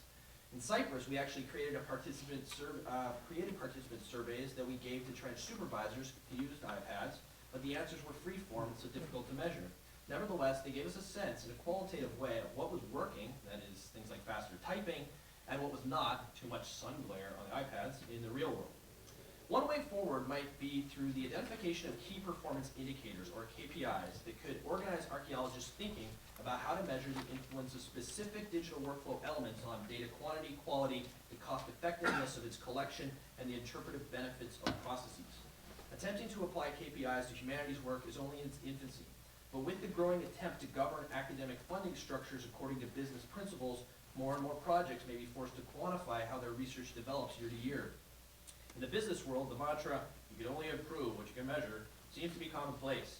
Although such assessments might not be fully transferable to disciplines like archaeology, getting archaeologists to reconsider how digital archaeological systems can be improved in relation to a project's goals by reference to performance indicators might offer a good organizing principle for charting so-called advances. In business parlance, a key performance indicator measures the effectiveness of a process or function in relation to a project's goals so that those goals can be achieved. For most projects, the goal is to identify a number of KPIs that can be used as benchmark performance indicators. A key aspect to remember here is that there are no universal KPIs. Each one must be designed in relation to the goals of a specific project, since no two projects are exactly alike in terms of practical and interpretive objectives as well as scale. Yet in digital archaeological excavations, there do seem to be a number of tasks and goals that practitioners engage in that pertain to both practical, that is time and money, and so ROI and risk, and interpretive, that is decision-making and comprehension issues. In addition, there seem to be short-term goals, such as collecting more better data or making better informed decisions at trench side, as well as long-term goals, such as achieving a better interpretation of a site, and ultimately the past. For the remainder of this paper, I'd like to suggest a few short-term and long-term KPIs for excavations in order to make archaeologists consider what we might do, how we might do digital archaeology better if we can pinpoint where and when in our workflows digital archaeology offers the most logistical and interpretive benefits. And there's a lot more than a few that I came across just because I just exploded ideas when I started this. So here you go. Let us begin by considering a few KPIs that might shed light on the efficacy of digital archaeological processes on short-term practical and interpretive issues. Here I use the term short-term to denote processes that can be measured on a day-to-day or season-to-season basis to achieve more immediate goals, such as quicker and more informed excavation decisions. Some of these aspects can be measured quantitatively, while others may be more qualitative. Moreover, depending on what a project wants to test, these metrics can either compare paper recording to digital, or can compare digital to digital using different equipment, or even just digital to digital day to day or year to year to look at variations in performance. In terms of practical short-term KPIs, here's the list, but I'll go through some of them here. People might want to include number of SUs recorded daily or annually, number of words written in diaries, number of trench top plans, drawings completed, number of artifact drawings and analysis, number of steps in project workflows, time required to train supervisors, annual staff surveys on perceived increases or decreases in digital literacy, and archaeological literacy. There's a whole issue with de-skilling going on. Time and number of staff required to clean or reprocess data. Total number of entries in project databases, cost of tech hardware, software, Wi-Fi, data storage, curation, IT staffing, all these sort of hidden costs that hamper replicability. Cost of staff required to manage the project goals, automated functions that you're adding every year and making things more efficient. Number of system backups daily and annually with number of storage locations factored in. The amount of tech downtime, hardware failures, things getting rained on, they also say that as paper's better. Amount of annual off-the-shelf app version change, time and money spent working on bespoke app providers. So those are some of the short-term practical issues. Interpretive short-term KPIs, assessing travel's edge and inter-project decision-making might include some of these things. The number of staff members accessing databases, the number of levels of access hierarchy, the number of intra-trench and intra-site stratigraphic relationships realized annually, the number of errors in data entry and their statistical significance, including illegibility, which is an issue from paper to digital. Annual staff surveys on how much time is saved due to tech and how that was used, which is always an issue. Annual staff surveys on the intuitiveness of the technology, staff surveys on real-world utility. That's where is this hardware actually useless, although it looks cool, because sun glare is terrible, overheating, there's rain, image quality. Staff surveys on the value of studying 3D photogrammetrical to 2D hand-drawn plans. That brings in this volumetric issue people keep talking about in terms of interpretation. Annual staff surveys on the nature of volumetric thinking, and then annual staff surveys on perceived accessibility of key archaeological info on site and how it's used, and then this sort of perceived system effectiveness and improvement. For practical long-term KPIs, let us touch on some of these. I perceive this term here as processes that can be measured over the life of a typical excavation campaign aimed at analyzing a specific research question, 3 to 5 years, or at least to point to where a statistically viable balance sheet can be prepared in relation to project goals, so in the long-term and practical here. So total numbers of trenches excavated and numbers of staff. Total numbers of files stored or saved or vetted repositories. There's open contents. Time to publication for excavation reports or volumes. Number of publications produced in relation to a venue's academic quality. Total cost of tech over the long term. The number of hidden costs you come up with. The overall reliability and integrity of the digital system in terms of all its components. And the system replicability. A lot of people claim that, oh, my system's easy to replicate, and it actually is not. And lastly, the long-term interpretive KPIs they came up with, number and types of staff members involved in final publications, the comparisons of interpretive results with similar sites that use alternative digital methods, study of that, you could do at least, final data sets deposited in secure mirrored data repositories complete with digital object identifiers, final queryable data sets organized so as to highlight the total archaeological record in terms of space, artifacts, analyses. Repositories can be accessed by scholars vis-a-vis ethical considerations. Final data sets meet Open Lake data standards and Creative Commons permissions to facilitate their use. Annual data accuracy checks indicate strong data integrity over the project life. Final staff survey on perceived skills acquired and overall volumetric site knowledge based on what the staff fields throughout the project. And final staff survey on perception of whether more is known about the site than before excavation and whether results shed light on the project's goals. Did you actually reinterpret the past better? So there are probably many more KPIs, although I'll give you a message that came out of my brain this week, that could be listed, and many cited here might be applicable to multiple categories or not apply to everyone's project goals. However, I wanted to stir the pot by developing some categories and KPIs to get archaeologists to think about how we might zero in on assessing how digital archaeology might be truly advancing archaeological practice. So I'd like to sum up by briefly pointing out how thinking about KPIs and digital archaeological processes might enhance project systems, goals, and ultimately how we understand the past. First, based on studies such as Paler and Ellis's and Austin's, as well as the general observations of many other archaeologists, it's clear that the practical aspects of saving time and money on archaeological projects can be enhanced by using digital tools, and that many of these are most notable over the short term. Measuring how much money and time is saved using different devices or across a project's lifespan can also help us better understand which devices and processes work best and how to budget for them. Interestingly, if we follow Paler and Ellis's metric, the practical benefits should be exponential, whereas if we follow Austin, the benefits might be more modest. In reality, for most projects, the time and money savings are somewhere in between, but digital modes do seem to be an improvement over paper. Second, although many scholars have touted the interpretive benefits of digital archaeology, these advances remain difficult to quantify. Nevertheless, by monitoring the accuracy or digital recording, the interpretive connections it provides within a site, the amount and nature of intramural collaboration, and how quickly and accurately the data can be responsibly stored and shared with others, archaeologists may be able to consider how digital methods might enhance their interpretive abilities both in the field and while writing final publications, whether traditional books or more interactive e-publishing platforms such as Excavations. Based on my own experience collaborating on interpretive articles or chapters with the Atheanu team, the ability to access our data sets via a web-based relational database from anywhere with a Wi-Fi connection has greatly facilitated our ability to interpret the site, even when we are not in country. The way to establish an effective set of digital archaeology's KPIs is likely through thoughtful management and planning at all stages of pre-project development, including those Ethan Waltrow recently outlined at the 2015 Michigan State University Digital Archaeology Institute, concepts, partnerships, funding, vision, building a team, and work plan.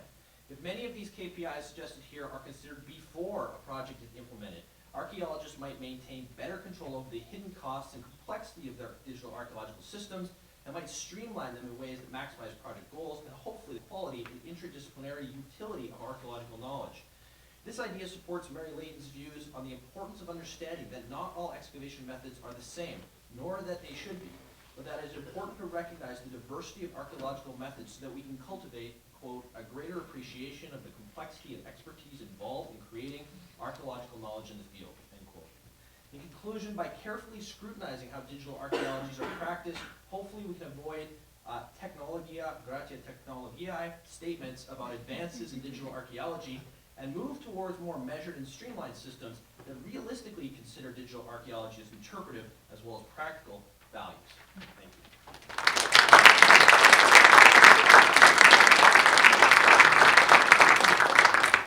So we have a final speaker this morning, and we'll keep it close to home, right here from on campus. And this is Teresa Huntsman from the Sardis expedition, one of the art museums right here. Does anyone still know what this means? Archaeological legacy data preservation versus open data presentation at two long-running excavations.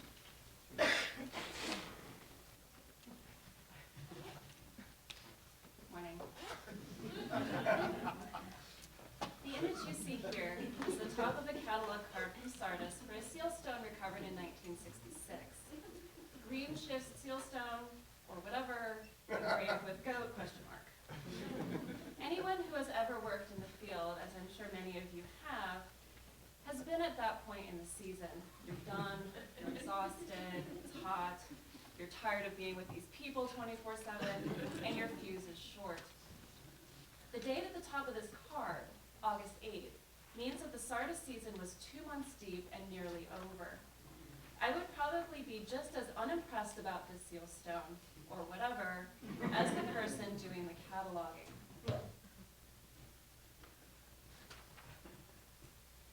Why am I talking about this? Well, first of all, it's pretty funny. Secondly, we can all identify with it. It's the unavoidable, human, entirely unscientific aspect of fieldwork. And it's the part of archaeology that we never talk about when presenting our research, because it shows that we are human, that we make mistakes, and that not everything is academic business all the time. This kind of deeply human, deeply personal information exists throughout excavation data produced by any field project, both short and long term. But what are we supposed to do with it? Where does it belong? Do we keep it? And if we do, does it remain private? Or do we include it in this increasing push to be open with our data? I have been incredibly fortunate in my academic career to participate in 2 long-running field projects at critical junctures in their data recording and preservation histories. In 2001, I joined the Podjucivitate team, a project which just celebrated its 50th anniversary this year. As a field school student in 2001, I was one of many who worked on entering catalog data into its custom-designed SQL database. In 2014, I joined Sardis, a project which is now heading into its 60th year. My position was created in part in order to prepare data for the expedition's first web presentation of published material. Both projects are saddled with a remarkable amount of legacy data, that is, critical information stored in a variety of non-machine readable formats, recorded under changing standards over an extended period of time. All of this data is crucial to interpretation of the site, as archaeology, by its very nature, does not get any do-overs. Raw excavation data of the kind that is traditionally published, like coordinates and archaeological context for objects and features, information about the objects themselves, etc., are accompanied by a host of what I am calling, for the purposes of this talk, auxiliary data, that which is not traditionally published, like first impressions recorded in field books, specialist reports, internal logistical documents, etc. These are the kinds of data we rarely present to the general public, but data we must preserve in order to understand past methodologies and procedures, because hindsight can be everything for an archaeological project. But what do we do with all of this auxiliary data? In the interest of being open with our research and methods, do we make everything open? Is there such a thing as too much data? I would like to say there is. Some of this internal data, in its current state, is virtually unintelligible to anyone without intimate knowledge of the project, or it can actually be virtually intelligible even if you do have intimate knowledge of the project. Putting it all out there without full vetting and annotation renders it essentially useless or even misleading, and this could potentially detract from the usable, intelligible, what I'm calling good data. So what is the answer here? Every archaeological project is unique, but I've been truly amazed by how similar the data recording issues are for long-running projects. I have a list of 4 points here that I have found to be key in dealing with an active excavation that has extensive legacy material, but wants to be open. I will present concrete examples of all of these points from my own work with these 2 projects. 1, presenting vetted data. 2, talking to people and writing stuff down. 3, identifying the extent of legacy data resources. And finally, the development of an annotation scheme.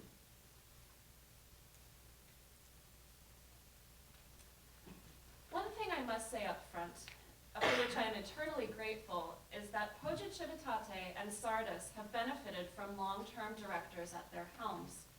And this continuity in leadership has, in turn, allowed for a remarkable amount of continuity in recording practice and archaeological interpretation. Each site has had 3 directors over their long histories. Poja Civitate was first helmed by Kyle Meredith Phillips Jr. of Bryn Mawr College, who then passed the baton to his student Eric Nielsen, and then Nielsen to Anthony Tuck, who's here today, who directs the project from the University of Massachusetts Amherst. There were extended periods of formal co-directorships at both sites, and at Poja Civitate and Sardis alike, it ensured continuity in methodology, recording, and publication for the project. For example, Nielsen and Tuck co-directed Poja Civitate from 1996 through 2010. The Harvard-Cornell expedition to Sardis, which in 1958 took over the work abandoned by Princeton's expedition in 1922, then after the sudden death of Howard Crosby Butler, was directed by George Hoffman, was taken over by Greene, Crawford Greenwald Jr. in 1976, and Greene had been there since the 1959 season. The project is now run by Nick Cahill of the University of Wisconsin, Greene's student and member of the team since 1979. Now on to my 4 points, starting with presenting data. Why would I start with presenting data? Here's the deal. If you don't put anything out there until you finish vetting it all, you'll never get anything out there. As long as excavation is ongoing, your data vetting will be ongoing. And the easiest way to find out whether your data are intelligible to those not involved with the project is to put it out there and let people play around with it. It often takes fresh, outside perspectives to find mistakes and problem areas. Poja Civitate took a bold step and became the first excavation in Italy to make its entire catalog of artifacts, along with scans and transcriptions of field books, visible and searchable online. PDFs of publications were added as well, and some were imported into a native interface, primarily the early field reports from the 1960s and 70s. This did not simply get posted as is.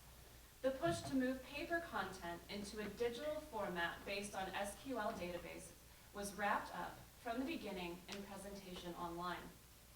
The summers of 2001 and 2002 were spent hand typing catalog cards into the database in a basement, as well as transcribing and digitally photographing all of the field books. It was an amazing opportunity to find errors, inconsistencies, and missing information from 35 years of fieldwork. The timing worked well with the beginning of my graduate work, and my MA thesis completed in 2005 entitled Excavating the Catalog, a study of cataloging practice at Poja Civitate, serves as documentation of this process. And in 2006, we put our data out there, incomplete and still with errors, but with an explanation of our scope and goals, which is taken from the online database, the screenshot here. And I'll explain a bit more about this process in subsequent points. Sardis took a slightly different approach, and for good reason.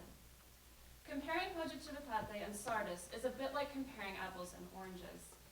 Poja Civitate is a single site, relatively isolated on one hill, and it was destroyed in a major conflagration around 535 BCE, and never inhabited after that. There is no post-Etruscan occupation. Sardis, on the other hand, has a much longer multicultural history and covers a massive area, a serious order of magnitude of excavation data collection. Sardis's data was converted from a paper archive to a series of independent databases and is now managed using FileMaker, and the scale is impressive.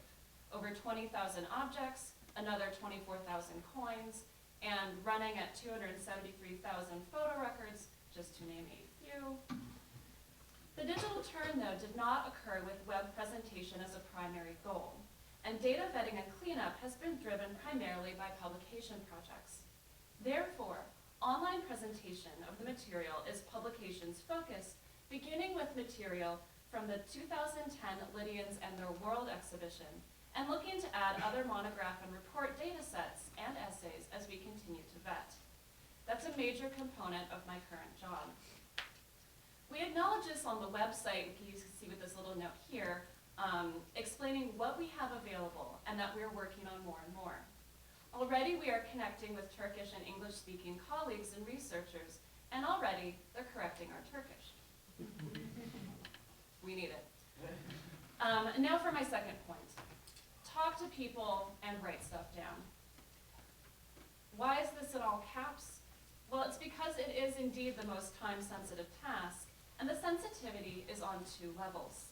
One, people who were present when particular discoveries were unearthed or decisions were made regarding practices, procedures, and other methods will not be here forever.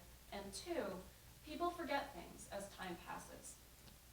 The most productive moments I have had when trying to parse out mysterious notes or problematic records were the chances I had to interview folks who were there at the time.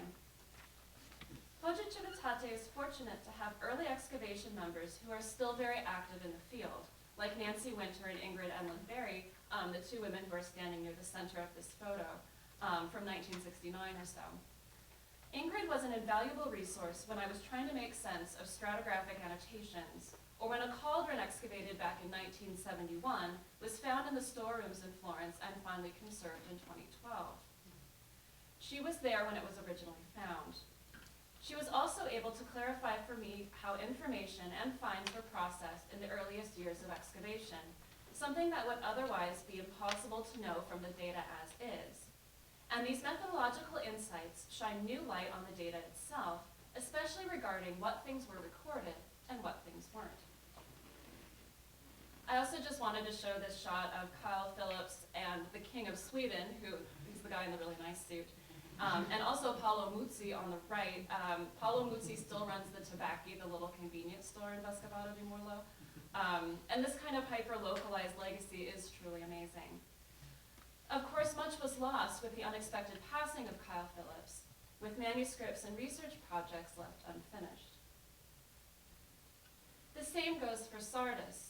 Butler's sudden death in 1922, and the following political instability in the region, that's Butler's team over on the left, caused the loss of a lot of information that Hoffmann's team, which you can see on the right, there's a Henry Detweiler there standing pointing, Hoffmann to the right, a very young John Pedley in the dark shirt over there, this is Hoffmann on the far right. So Hoffmann's team found they couldn't recover a lot from Butler, but the robust recording system that they put in place in 1958 really did a remarkable job in ensuring that this did not happen again. I also want to include this photo taken in 2010 of the Sardis team on Butler's original crane, which is still on site and still works. But as you can imagine, methodologies change over time as technology advances and archaeological methods are reevaluated. Things that may seem intuitive at the time may not be as plainly understood 10 years later. The loss of Greene in 2012 was the loss of not only a brilliant mind and a humble, kind colleague and friend, but also the loss of someone who had been at Sardis from the beginning and made it his life's work. Fortunately, Sardis still has longtime team members like Andrew and Nancy Ramage and David Mitten, who were present for some of the most amazing finds on site. The Ramage's publication on the House of Bronze's Lydian material heavily relies on memories of how things were excavated, which are finally being codified, things that were never written down for the Sardis archive until now, or were there and weren't necessarily discoverable. Here's the thing we often forget. We are constantly creating new legacy data. Every generation of archaeologists believes it's being more conscientious than the last when it comes to record keeping, but we are all guilty of not annotating as we should. Do you see this plan right here? This plan, annotated in a variety of curves of the House of Bronze's area, is what we're using to assign trench designations to particular object find spots in the Ramage's upcoming publication. The only place this existed, until I scanned it for presentation, was on my desk. No notes anywhere else indicate that this is the standard we're using for a large body of material that's about to be published. A standard that was determined based on hours of consultation with internal excavation documents, plans, as well as Andrew Ramage's memories of the work he did back in the 60s. And this situation brings me to my next point. You must identify the extent of all possible sources of your legacy data. In other words, it's important to know when you've exhausted all of your resources and can safely say that the information is as fleshed out as it can possibly be. One thing we did in preparing the Poggiativitate data was to make sure we didn't present records with missing context information if we could help it. In the earliest years of excavation, there was no master grid for the site. In fact, there wasn't until 1992. And methods for recording artifact depths could range from surface level to a level taken from a datum point in a tree to naming strata with letters or descriptors. We chose to go through the field books and find spots for everything, providing as much clarity as we could to some relatively unclear context. So in this example I have for you here, we have these expanded notes, which are initialed and dated, explaining we investigated, this is as best as we could do for the context information, here are the parameters we've got. At Poggiativitate, the fieldbook narrative is the primary source for artifact provenance, so once that's been exhausted, that's really it. The annotations, as I just mentioned, are initialed and dated, so it is known at least internally who vetted the information and when. This kind of vetting and filling out of information at Sardis is, again, publication-driven. One thing to note at the outset is that I've been working for Sardis for nearly 3 years, and it's only been in the last 6 months or so that I feel confident in knowing when I have checked every possible archival source to find missing information or correct mistaken information. This summer, in the 2 months before my colleague Kathy Kiefer, the editor of Publications, retired, we essentially engaged in a brain dump. Kathy worked for Sardis for 20 years and possessed knowledge about the archive and publications in analog, digital, and oral history forms that no one else possessed. Gradually, I was able to learn where to check first for particular types of missing data, and what to check second and third and so on, but most importantly, I learned when to stop. There comes a point of diminishing returns when it comes to investigating legacy data. You will never make it through all of your material if you end up running in circles trying to solve a single issue. But one thing you can do is be explicit about the actions you have taken so far, and that if researchers come back to the issue in the future, they don't repeat the work that you've already done and the rabbit holes you've gone down. What you see here is a database record for a Mycenaean crater, or potentially craters, excavated in 1966 that became the bane of Sardis 50 years after its discovery. I don't know how many emails, conversations, and searches we conducted, both in Turkey and in Somerville, to figure out what's going on with this vessel, or actually vessels. Even back in 1981, the team suspected a problem with this object. This was also during the season when our databases quit syncing. I cried one morning, but here we are. Is it fully resolved? I'm not convinced. But we had to make that call, document everything we did, write in the record itself, which you can see expanded up there, and move on with our lives. It's only when you learn the full nature and extent of your archival sources that you can deal with your questions and issues in a reasonably efficient manner. And this brings me to my final point: to develop an annotation scheme that works with your current recording practices, but does not lose legacy information. And to do this with the understanding that your annotation scheme is going to continue to evolve the more material you process. In the Sardis database, we have 2 fields that are used for these types of annotations. The backup field, where a note must be entered explaining what was changed or added into a record, and the remarks field, where this kind of information may be fleshed out. In the case of the gladiator relief here, there was a tangle with a number of what we called no-X objects from 1961, or objects that were not recovered from controlled excavations, so things that were brought in from fields, from people in the area and so forth. Accidentally, some numbers were assigned to more than one object, so we had to do some entangling. In this field, we explain the problem, the archival sources we consulted that confirmed the problem, who did the consulting, and when the decision was made to fix the problem. Of course, this is still at least 50% unintelligible for those not familiar with the project, but it is intelligible to anyone who has spent simply one day in the archive. I would venture saying that annotation schemes, for the most part, are narratives, and must be narratives, instead of straightforward quantifiable data. It is the only way to explain the human actions that led to the data being the state that it's in, and the only way to ensure that it's reproducible. The accommodation of text-based narratives within data recording schemes ensures the information stays together, is searchable, and is preserved in as robust a manner as the other information. Civitate and Sardis have done this with internal data sets, and the accountability is there, with all annotations being dated and attributed. So I still haven't said what we're supposed to do with all of this when it comes to presenting our data. Current trends and motivations in archaeological data presentation are site and material focused for the most part, and not method focused. We are looking to present what we've recovered, to contextualize it in its original cultural landscape, and to connect it with other sites, with museum collection objects that have lost their provenances, and more. For the vast majority of users and interested parties, this is enough.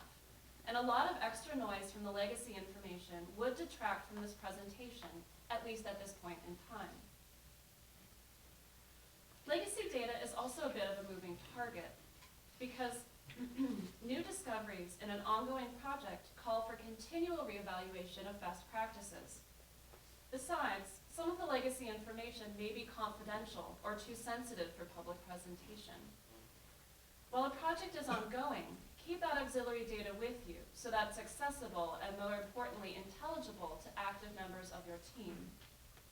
If an outside researcher needs methodological information or more background, it is then when you can provide the narratives if appropriate. When the project has ended, and for Civitate and Sardis, there really is no end in sight, as things stand now. It's a good thing.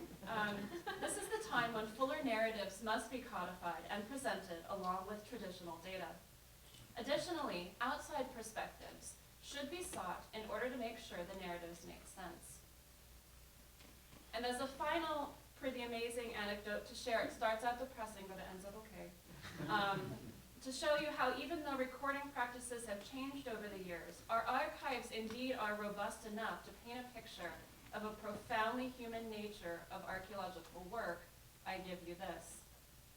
So I told you to start off sad, but it's gonna be all right. I was looking for a plan of something, was flipping through folders, and found this folder full of plans from the Byzantine shops that says July 17th, 1968, Army Jeep off the road, dog killed. I needed more information immediately. So I went to the field books. Lo and behold, on this very date, noted wreck of Army Jeep at 9:45, ran off south side of highway, going west, landed near Hellenistic chamber tombs. So I decided to check the contact sheets of our black and white negatives. Lo and behold, here is said Army Jeep inside trench and being pulled out by this Citroen truck with a crane.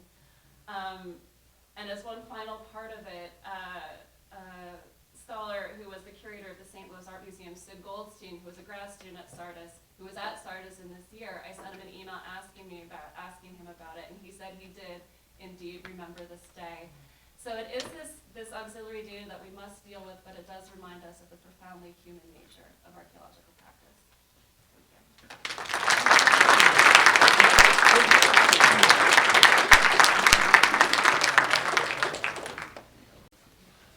So I'd like to call all four of our speakers up if I might, and also add to the group Suzanne Gray from the Department of History of Art and Architecture here at Harvard, and Ann Olson from the Stanford Archaeological Center. And we have about 40 minutes or so, I think, for a panel discussion. And lots of interesting concepts and ideas and challenges were put forth this morning, so I'm sure you have lots of. I might just start with one for Rachel, if I might, and that was the question of reaching these wider audiences and expanding vocabularies and jargons and things. We've struggled with this on the Visa project as we moved from a Mellon Foundation funded project that only cared about the scholars to the NEH, which now has to make things open context and intelligible from kids all the way up to PhD candidates and things. Did that slow you down? Did you need focus groups and usability studies, and how did you factor that into your plan? I think we probably would have done well if we had, had focus groups and usability studies in the planning stage, but we were a little bit backwards in that it was something that we decided internally that we really wanted to do. We were undertaking this NEH project, and we were really investigating and discussing within the team how we wanted to present our material, and like many long-running excavations, it's taken us a while to get from the moment of excavating to the moment of publication. We all want to be faster at that, but we're not. And in going back through our own records and trying to figure out what we thought actually happened, writing that synthetic for the general public story-level narrative was actually a really challenging and useful intellectual exercise, because we had to say, okay, if we want to boil this down to 5 or 6 paragraphs that just say what happened, what do we say? And that's really what was the original motivation for writing something that turned out to be, I think, probably the most coherent, if not the most detailed, explanation of the story of the site. And we then thought, okay, this is our general public level, because this is actually a coherent narrative of what happened without getting into the nitty-gritty details. So we didn't do a big phase of user testing beforehand. That said, now that we're heading into future volumes, this is something that we're talking about. And interestingly, we're on the opposite path from your project, in that having started out doing this with the NEH, through the University of Michigan Press and Libraries, we're working now on a Mellon-funded project. And part of that process is doing usability testing and looking at these more formal studies. And one of the things they've really emphasized, actually, which has been interesting for me, is thinking about accessibility, so not just the public audience, but readers, blind readers, readers who are visually impaired, readers from different contexts, and how we can deal with that whole suite of issues. So we've kind of come the other way around at it. Full circle. Great, Yeah. thank you. Let me open it up. Questions from the, Suzanne and say their comments. oh, did they want? I don't. Excellent, okay, we'll do that, forgive me. So, Suzanne, let's start with you, if you had some comments to add, and then we'll move to First of all, thank you. This was a extraordinarily enlightening and provocative and informative set of papers this morning. And I came away with a number of things. Of course, I'm one of perhaps several, but certainly an outsider to this group, except insofar as I, like many others, extensively read and use archaeological materials in my own work. So many of the issues that you raised, I think, are extraordinarily important. One of the things that I came away in this, in terms of our shared concerns, is the overabundance of documentation and data, and how ultimately we deal with the complexities of this in one way or another. And secondly, some of the same kinds of issues about public presentation versus what one necessarily, whether one is dealing with specific interest groups or whether one is concerned about particular kinds of data, what one presents, what one withholds, and finally, how one develops systems that are going to function well, but also be flexible enough so that one can use them in a wide variety of contexts and over time. And I was struck as well by what I think will be ongoing and shared concerns for all of us if NEA and NEH are defunded, and what that's going to mean in terms of the kinds of broad-based collaborations and work that we can do. And it brings to my mind, I think one of the reasons I was asked here is because, thanks in part to Peter Bohl, who introduced everyone this morning, we helped put together at the Center for Geographic Analysis an amazing mapping tool called World Map that we've had over several million visitors and users, and that has provided its own set of questions. But I guess my question for all of you, and it comes in part out of my own research and my own projects and publications, is how do you deal not so much with conflicting data in their own right, but with data that points to really quite different answers within the larger political and broader framing of your material, because that's one of the things that I am often facing, and having to select, let's say, one group of advocates within a community for a particular reading of artifacts versus another. And secondly, in part because it has certainly informed a lot of my work over the last decade and a half, I find failure to be one of the most rewarding experiences. And in the first case, we had a lot of funding for this mapping project from a California funder, and I had secured it on both the library and the museum websites, and woke up one morning and it was gone. Just, 10 years of work. And that's where I contacted Peter Bull and said, what do we do? And I got another grant, and it became 10 times better. And sort of the idea of flexibility, failure, visibility, non-visibility, and also meaning public, non-public, but how one ultimately finds failure to be engaging and forcing one to think in new ways. So I think there are a number of you who spoke to this, including Teresa and Jody and Jolene.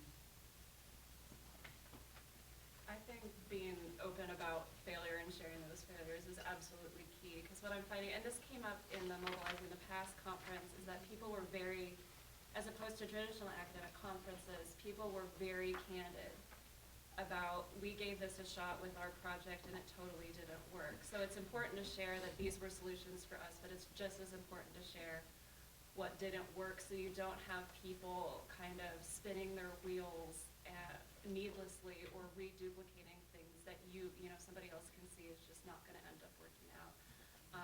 It saves time and money for everybody.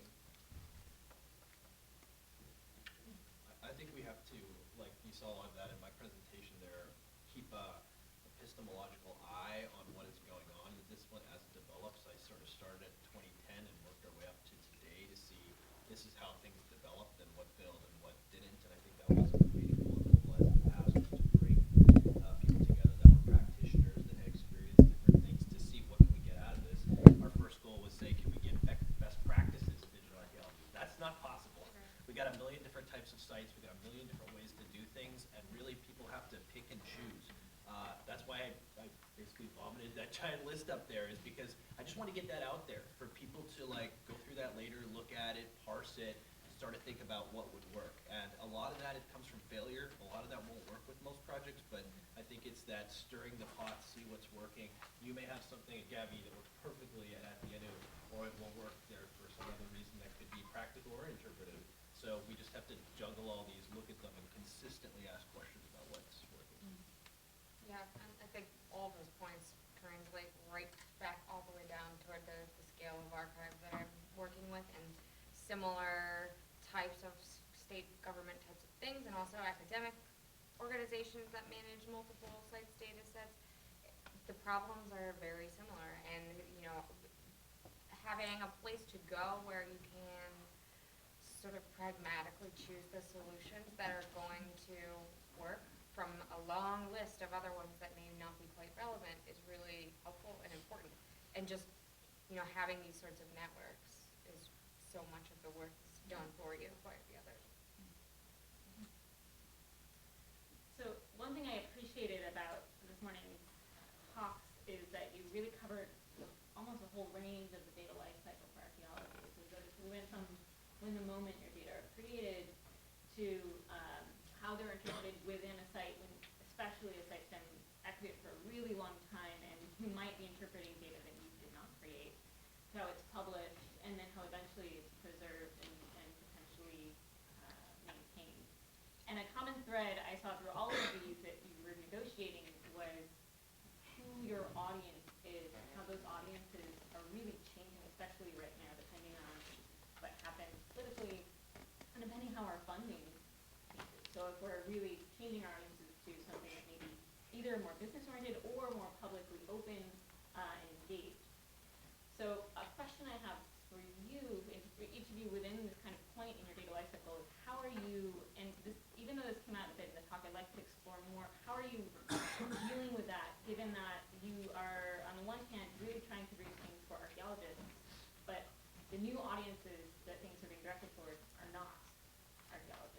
do you deal with that dichotomy?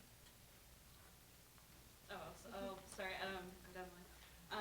At Sardis right now, we have this very long tradition of completely traditional academic publishing with reports and monographs and our short press runs and are written pretty much for specialists, but we're trying to kind of create a hybrid web presence in that we're trying to be more open with everything so that economics are less of a barrier. So we're putting all of our reports and monographs as freely downloadable PDFs online for scholars or the interested public, but we're also creating some kind of more like story type and more basic type narratives about the sites as points of introduction to Sardis on a greater level. So you can have that kind of full range of content for the non-specialist audience, but also for the most specialist audience all at one hub. And we're trying to use visuals as the core for that, so including as many images as possible. We're also uploading our drone videos to YouTube and things like that. So some of the kind of sexy tech things to kind of get a bigger audience in, but we are trying to maintain our academic core, but open it up to a broader audience. I think what you're describing there really reflects one of the challenges that we have, which is broadening out our definition as a community of what we consider to be important work and scholarly work. Because Gavi also started in this mindset of, what is scholarship, what is scholarly publishing, and therefore what should we be spending our time doing and what do we value. And I think even though there is a shift now, and people are giving more credit to visual work, to these multimedia projects, the written word is still what counts in academic circles. And at the same time, we're being asked by organizations like the Mediation, and we're perhaps pushing ourselves to engage in these broader communities, talk to the general public, and they may not primarily engage through the written word, or at least through the academic prose written word. And this is a real challenge for us. I think in many ways we might benefit from looking at the creative and visual arts of our disciplines who've had to deal with these issues for a long time. How do we start to say, okay, that plan that you produced, that series of images, that collection of visual media for us, 3D modeling, how does that translate as an act of scholarship and also an act of public communication, and how do we say as a collective, as a community, that this is valuable work and something we need to be doing. And this kind of brings up a whole host of institutional challenges that I won't dive into immediately. Well, there's definitely, in my world, a distinct sort of tension between the intended initial audience of the production of all of this material. I mean, there's a specific purpose 90% of the time. We do get lots of avocational and academic material in, but mostly it's very specific technical literature. It's not accessible. But on the other hand, we just did a recent survey of constituencies across the state about what people want from preservation and from our agency, and people think archaeology is really cool, and it's kind of fish in a barrel outreach, and so it's like it's not really been in the traditionally given a whole, like, the public outreach, publicly accessible element of all this stuff has not really been given very much of a spotlight. And to me, I'm like, why are we not leveraging this, because it's the first thing people are like, oh, you have artifacts, I didn't even know you existed, can I come visit your museum, what's your website like? But it is really tricky, and that was my project that I showed a really quick little screen grab of the public repository, was to, which is much harder than it seems, to take this gray literature and essentially do what you were trying to do with the, like, to make a new sort of story level profile of what this obtuse, boring, 3-inch thick CRM report was trying to say. And it's really tricky and labor intensive, but it's worth it, I don't know whether, that particular approach is the way to do it, but, some degree of really focusing in on the products, even maybe start at the beginning for what we ask of the consultant community.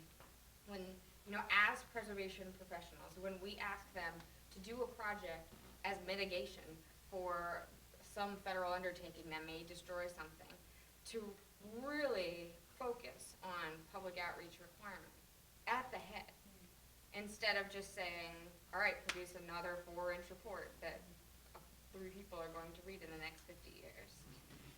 And maybe prioritizing that sort of thing is another prong that we could hit.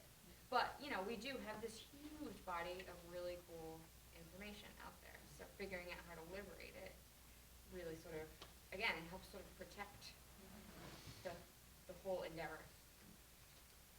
I think one thing that we're touching all of us on here in archaeology, and that actually has a much bigger, I feel, discourse right now, is we're really doing digital public humanities here. So hashtag digipub, whatever it is, right? We're actually doing that, and there's a lot of people doing that across the humanities. I only say that myself because I work in a humanities department. I actually have to work with all sorts of different other digital humanists doing projects, and I'm working on a lot of public history projects in the city of Boston right now. One is actually at the Loring Greeno House in Maple Plain, and it's history. And we're actually teaching digital public humanities courses on this at Wentworth to our engineers, which I think they get a lot out of because they're using technology and doing this. But one thing we try to teach them, and this came up, I think, in both Rachel and Teresa's work, is that sometimes we need to think about how we're recording our data and making it ready for public consumption from the get-go and have plans for this. This is also something that's come up in my analysis of efficiency, looking at most of the articles that are out there right now. People are saying, oh, one of the great things we're doing is our data is ready to go and it's digital right away and we can publish it immediately. But I'd like to challenge anyone here to find all of the publications that have come out from these projects claiming this, because I don't see any, where it's going straight to publication. Are they actually saving that much time? I challenge you to see it. So that's one thing. In my own work, in terms of public digital archaeology or public archaeology, working in Cyprus, it is such a hands-on type of thing. It really is more shaking hands in the village than really spending a lot of time online getting the information out there to the people that really care about their local and Greek heritage, especially in the buffer zone between the Greeks and the Turks in Cyprus. So it's not so much digital, but one thing that's been incredible that is digital that comes from this data and collecting this kind of numerical data, digital data, is actually 3D printing. I don't know if anyone has thought about this, but doing photogrammetry on these models or laser scanning and creating 3D prints, people love these things. They can't believe that they can hold these objects that if you went to a museum, you could never actually hold it. And just case in point, we did a series of prints from Athenaeum that actually went to 3 different schools, Davidson College, Creighton University, and now at Wentworth. It was just on for 3 months, and it was the opening exhibit for our new library. And it was the archaeologist at the engineering school whose exhibit was put on to open the brand new library we just spent however many millions on. So it shows that we can actually integrate ourselves into these fields that we didn't even think we belonged in technology, and do this public outreach through what digital archaeology offers. So I think it's planning, thinking about it from the start, and then these ways we can connect. So if you had unlimited staff or budgets, would you add a marketing specialist to your team? Or do you feel comfortable enough yourself to say, I know what are the top 10 coolest things we've got, and I'm going to put them out there? What's the methodology for deciding what's going to have the biggest bang? With the Silas project, we have a development firm in Boston that does all of the legwork. We're able to update our data and stuff like that, but a lot of the time we just ask the developers, because they're non-specialists, but they're tech people who are up on all of like the neat stuff going on. And they're a really good kind of focus group in a way of like what's working and what's not working. But that is something that we wish we all knew about marketing, but we just don't. We're not quite sure what to do. So we engaged with this at 2 levels. One is just within the excavation. It's a student, which is the inexpensive option, but we do have someone whose job on site is to do media coordination. And so you do have to invest in, I think, having someone who spends time thinking about it, whether it's someone within the team or a marketing specialist, just thinking about how you're talking to the public. As we've hit the publication stage, we're now in interesting conversations with the marketing people from the press who are working really hard to try to figure out how to sell our digital book. You know, and there are a number of challenges there. Part of it is we've been in this really interesting conversation about how it works with interlibrary loan. You know, how do you interlibrary loan the license to access the digital book because we can't just ship it to them? And you know, so do we, you know, kind of issue an access key that expires at a certain point? So that's kind of one end of the problem, but also just figuring out who the audience is for this kind of publication. We now have the press kind of saying, okay, so you're saying to us this isn't just an academic audience, so how do we figure out how to market a book that has a substantial academic chunk in it to a more general audience? And it's tricky because it's a hybrid product. So for us, that relationship with the marketing group is being built through the press. So again, this is part of our renegotiation and reconfiguration of that whole set of relationships that the press is, you know, kind of having to work with us on how to market the non-academic part of the academic, non-academic product. Yeah, if we had an unlimited budget, I'm all about asking for help from the experts. And unfortunately, I think that things like outreach and education and marketing, it's probably sort of universal, but sometimes they sort of fall to the peripheral level of sort of afterthoughts. You know, hey, you like to make posters? How about design this flyer for outreach? You know, it's sort of a icing on the cake type of thing. And that's problematic when it becomes your entire education program, is relying on that kind of extra add-on labor at the end to take something and actually get it out there. So, right, marketing and education specific. I mean, we're a building full of bureaucrats. We probably don't have our fingers on the pulse of what the people are really into. It's just a true fact. I mean, that's okay. If I had unlimited money, I think I would go, is there an app for that road? Actually, making the user in charge of their experience with an archaeological site or with an archaeological data set, I think giving the user control of that is really important in this day and age. And I think that some of the work you've done, Rachel, like trying to think of like how the public would interact with this in terms of the, you know, red, yellow, green approach to things, or this kind of stuff, it's putting the user in control. So you could ask, you know, do you want to see the stoplight approach to this, or do you not want to see it? Do you want to be able to see text on the side or not want to see it? Customizability and being able to, like if I was at Athenaeum and we could have an app that, you know, says, here's how do you get to the site, which is in the middle of nowhere. Here's how you drive out there. Here's what you'll see when you get there. Here's your whatever, you know, your Google Glass, where you can put it on at the site and actually VR experience it, you know, very much like it's a 3D or something. If that could be cheaper, if that could be done, if it could be easily done, you know, with data transfer, et cetera, putting the user in charge and allowing them to customize their experience with archaeology, I think going forward, we're gonna have a lot more power with that.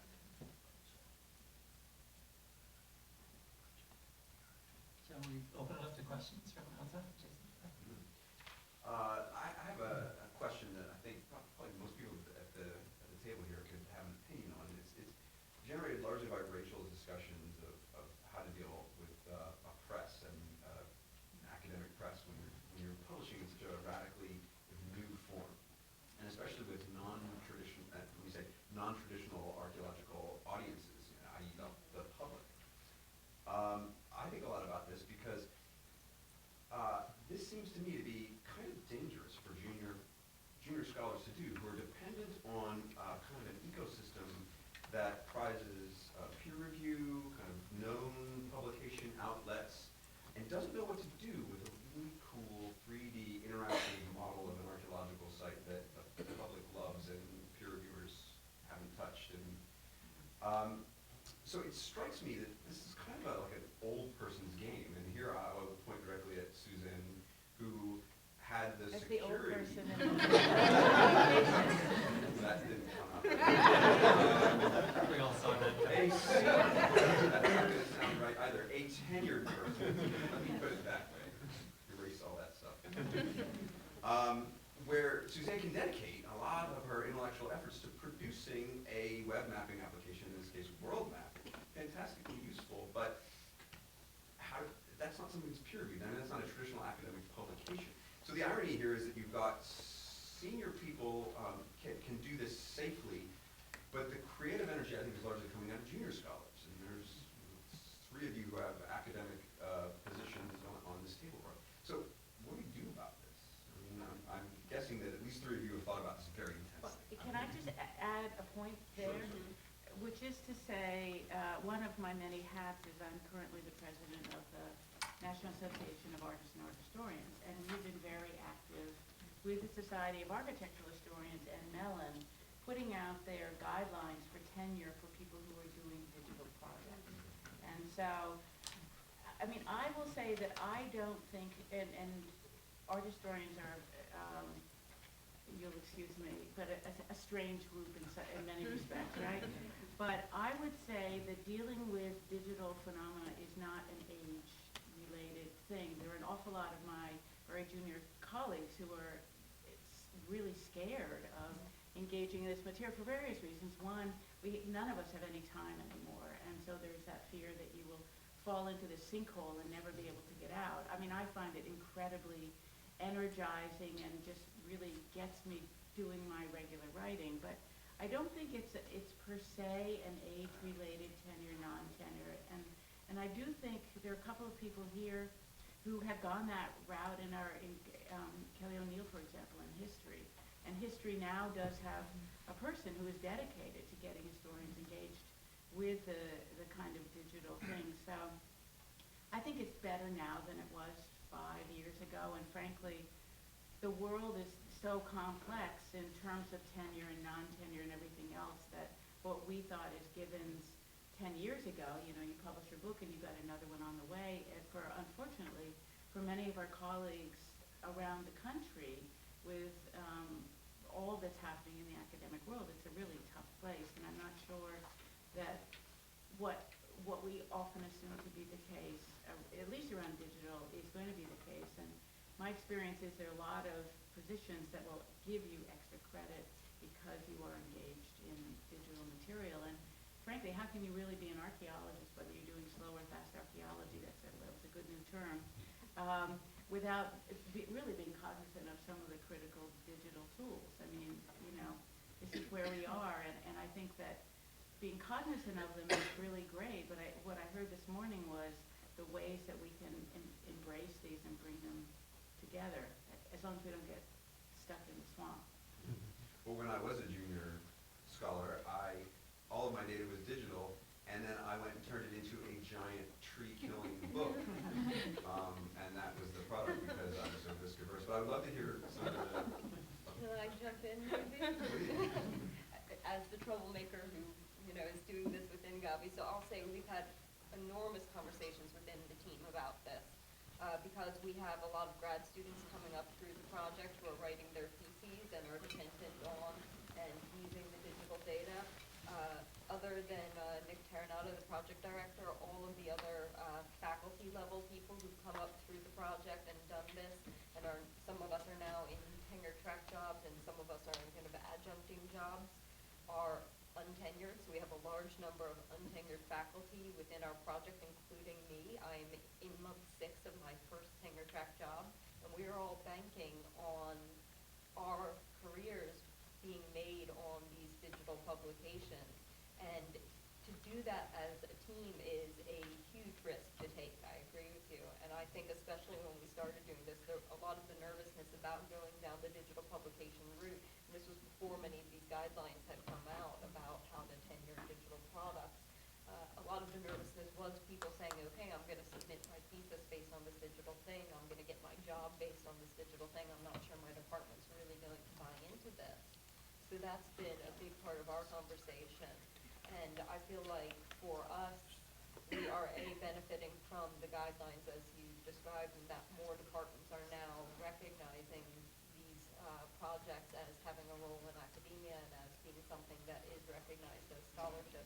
I know when I negotiated, when I was interviewing for my current job, I asked them how they felt about digital projects in the tenure process, and they were very affirmative so I think that is a transition we're seeing. But the other thing I would say is one of the reasons why we've really emphasized doing our publications with UMich Press, because we could publish it ourselves on a website. But one of the reasons why we really wanted to do it with the press was because they are a traditional academic publisher, and we have done a peer review process through them, and so that's really why those two elements make what might otherwise be a really risky enterprise a little bit safer. Yes, it's this odd digital product, but it's also with a university press and a traditional university publisher and library, and it did go through a peer review process. And so I don't want to get rid of those parts of it, because I feel like that's kind of how we're finding that middle ground. But that said, yeah, still a lot of nervousness within the team. I think now maybe we're okay with it. I don't know, I'll have to ring out after this and see how we're doing. Yeah, I think it's a really big issue because not only is it that they don't, a lot of communities don't know how to deal with the digital platform, but also a lot of these are collaborative, deeply collaborative, and understanding how your contributions within such a large collaborative project can work toward your tenure is something that makes it really difficult. And really, and not only within your department, sure, you can have your department's stamp of approval, but when your tenure file goes up to the other levels within the institution, it's hard to say who's going to be at those levels and what their opinions are about the role of digital and collaborative work in that institution in that moment. So I've seen this with some conversations with some faculty at Stanford. Stanford's very supportive of that environment, but it's definitely a huge concern. And for me, thinking about how do I do this as someone who wants to collaborate and likes working in team projects, it's about using the parts of your tenure file that don't rely on those peer review publications, using your grant work, or using it as an opportunity to talk about different areas that you can work with within a university, and taking those as the positive attributes, but honestly still filling all of the roles you have to in publication. So I'm primarily doing regular peer review journal publication, book publication, even though I have a deeply digital lifestyle. And I use my digital side to address these bigger issues in archaeology, to address how I can collaborate and work across disciplines, to address my public-facing role. I think that's a really quick and efficient way to engage a much broader audience, and so I find that really, really helpful. But I don't necessarily think that's going to contribute in the future if I were an attending practitioner. The risk that you're taking by doing new things is that they're exotic and sort of abnormal, I guess. So I think one of the ways that we can lower the risk is to make it more normal. So I'm wondering, what do you think about, like, what is the cultural transmission of the ways that you're doing things in your project? Like, do you see other projects, your sort of peer projects, adopting the ways that you're doing things? And a related thing is, what is the sort of transmission of the digital product that you're producing? So do you see your peer projects kind of dipping into your digital repositories and taking stuff out of it and then working it into their own publications? So, because that would help to sort of normalize these ways of doing things, which would make it much better listening for researchers. So I'm really curious to know what you think about sort of transmission. Well, a couple things. First, I'd point out I think we are in a generational transition that you might be starting getting a feel for. I think it was Chronicle last week, Higher Education, said this is the time that you could be hired as a digital humanist, but we don't see where that's going in the future. We don't know.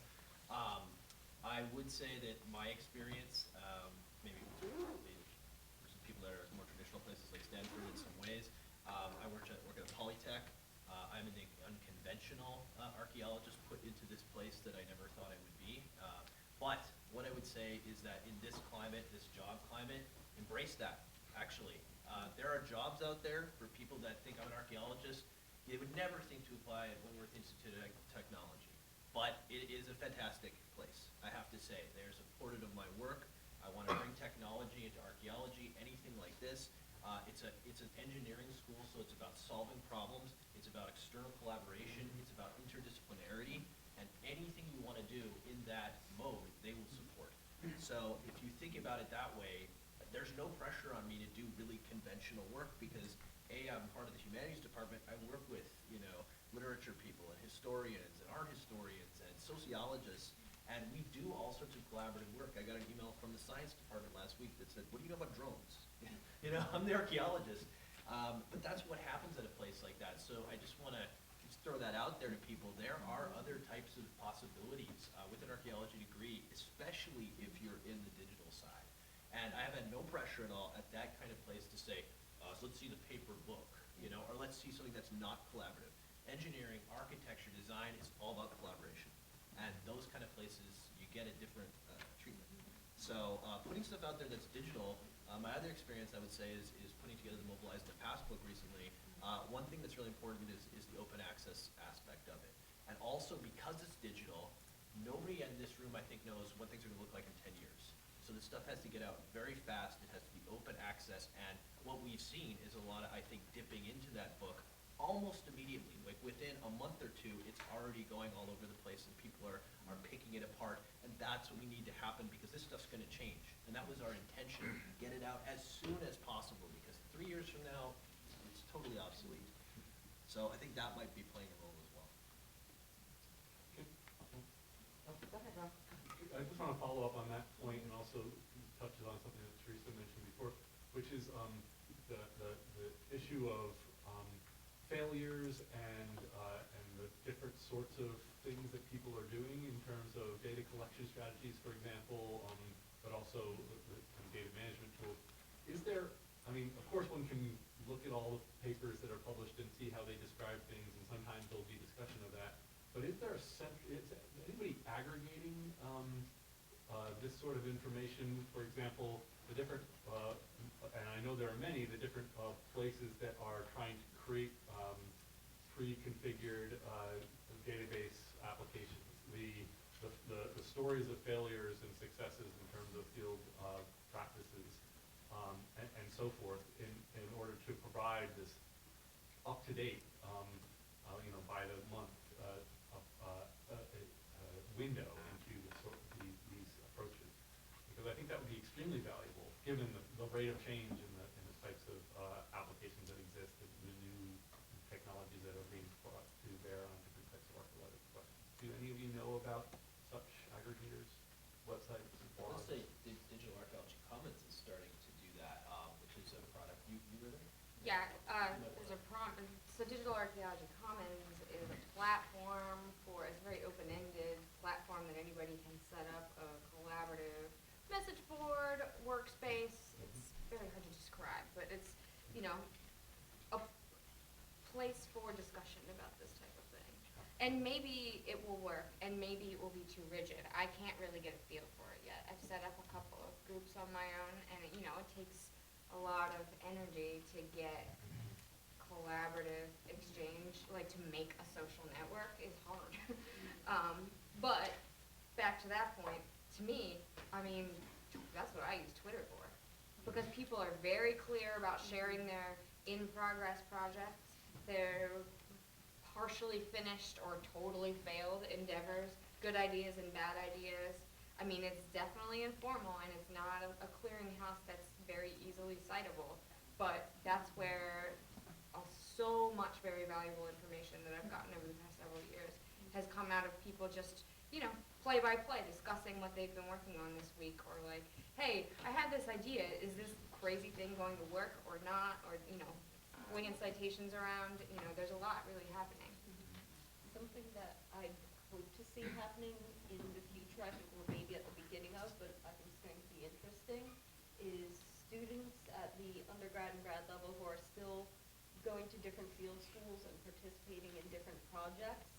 So my hope is, because they really, at least at Gabi, see the nitty-gritty of when things go wrong, because they're kind of in the field doing the reporting, and then things break, and we have to kind of come down and fix, and then we come to them and we say, okay, now we're not doing it that way anymore, we're going to do this other thing, because what we were doing wasn't working. So they're really seeing it, and I really hope they become kind of vectors of transmission of this kind of thing, because hopefully an undergraduate from our project is going to go and work at Potomac and say, oh, at this other other project I was on, we had a similar problem and we did it like this, or I was involved in this other methodology. I think there's a lot of hope for communication through the fact that if each of our projects has, 10, 20, 30 undergrads and grads who then move to other projects, they're gonna become the vectors for transmission of practice. So I think we have time for one last quick question, Barbara. So a lot of you were talking about putting data out there and having the open access and getting feedback. And could you talk about what that mechanism is? Because who's on the other side of that? Is that you answering those questions or receiving that and making the changes, or do you have a designated person? What sort of skills does that person need? I think for us at this point, it's all completely organic. We ask our friends and colleagues to look at our stuff, but also we have at this most basic level, a contact us button on the bottom of the screen. And for the most part, it's things like broken links or inconsistent information, typos and things like that at this point. Nothing really affecting kind of interpretation of the data or of the site, but that's because right now we've only got a very small slice of Sardis's data that is available for, and we're moving towards more and more. But all I can say is that there is no formal mechanism or any kind of codified procedure at this point. I think for us, one of the big mechanisms has been that a number of people on the project, myself included, have started teaching with the materials. And so we get a lot of feedback from students in our classes about what does and doesn't work for them. And so I've had the opportunity to teach with our materials both at University of South Florida, where I am now, and at University of Arkansas, where I was previously, and to teach especially to students who aren't archaeology students, which again gets us into this business of talking to wider audiences with these materials. Those undergraduates are incredibly critical. They are sharp digital consumers, and anything we had that didn't work, they really let us know about. And so in a way, it becomes a teacher-student relationship, but at the same time, they would say to me, this part of the interface, I don't understand what I'm supposed to do here, or I don't have the background to digest this part of the information you're presenting, or why is it I can't jump? They all think they should be able to jump. But I think wrapping it into kind of a classroom situation is a really good way to get structured feedback on these products, but you then have to kind of combine your teacher hat with your scholar hat and say, okay, I'm going to take that and hold it back to what we're doing. From the core data set that I manage, which is the basic site level, 43,000 site forms database, and we're actually, hopefully soon, we'll be pushing out. We released it in 2013, so it's still new to us, even though it's almost 4 years old right now. So there's a feedback button, but it's mostly about, allowing people to comment on how the application works. But we're going to shift that and roll out essentially a record quality button for each record. And this is for professionals who are in the records and seeing these problems that are basic and easy to fix, but also really time consuming to fix. But, just a quick feedback from the professional community that says, hey, the mapping's wrong on this, to start helping with that sort of triage of basic data cleanup, which is so labor intensive. And again, there are only a couple of people who have lots of jobs trying to tackle all this stuff at once. But then also, as we move to more public dissemination of data, to me, is of primary importance to create that feedback mechanism, like front and center. So we need to be able to hear from the audiences that see our information about if it's interesting to them, if it's boring to them, if it doesn't seem right, if it's offensive, like any of those things, and to make it really easy and, one click of a button. And, we have a few, for archaeology, that's going to come to me because there's only one human doing that stuff at my office. But, we have other types of media that will probably be delegated to other people as well. Yeah, at Athenaeum, we haven't really moved to issue of making all of our objects, especially available to the public. With over 4,000 individual pieces of limestone sculpture, so it's an outstanding data set just with the limestone and terracotta objects alone. That's actually being worked on by Derek Counts and Aaron Walchuk-Averett. But as we move forward, I think one of the key things is going to be, and you guys will probably see this at all levels of interaction, is to constantly keep the concept of ethics in front and center. What is being released? How is it being released? Who is accessing this? How does it affect the local community? And always this sense of like, if it's made public, what is the meaning of that? How is that affecting the local people? And the concept of studying this material in general.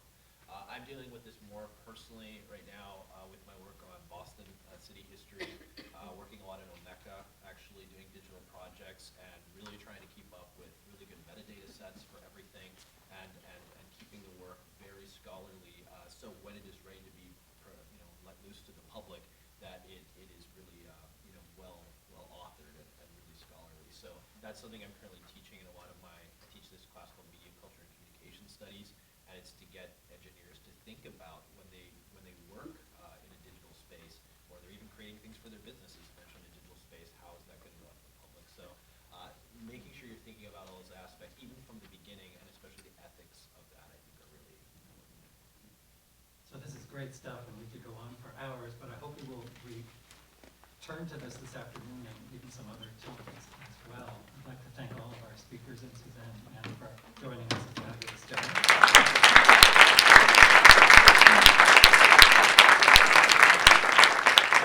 Even digital archaeologists need real food. So we're going to stop from 12 to 2, take our lunch break. For those of you who don't know the area, the quickest place to get some food is right across the street, the other orange building that looks just like this as a cafeteria. And then I'd like to ask the morning speakers and also the afternoon speakers to convene down here just for a moment for some lunchtime, if I could. Thank you all, and I'll see you at 2 o'clock.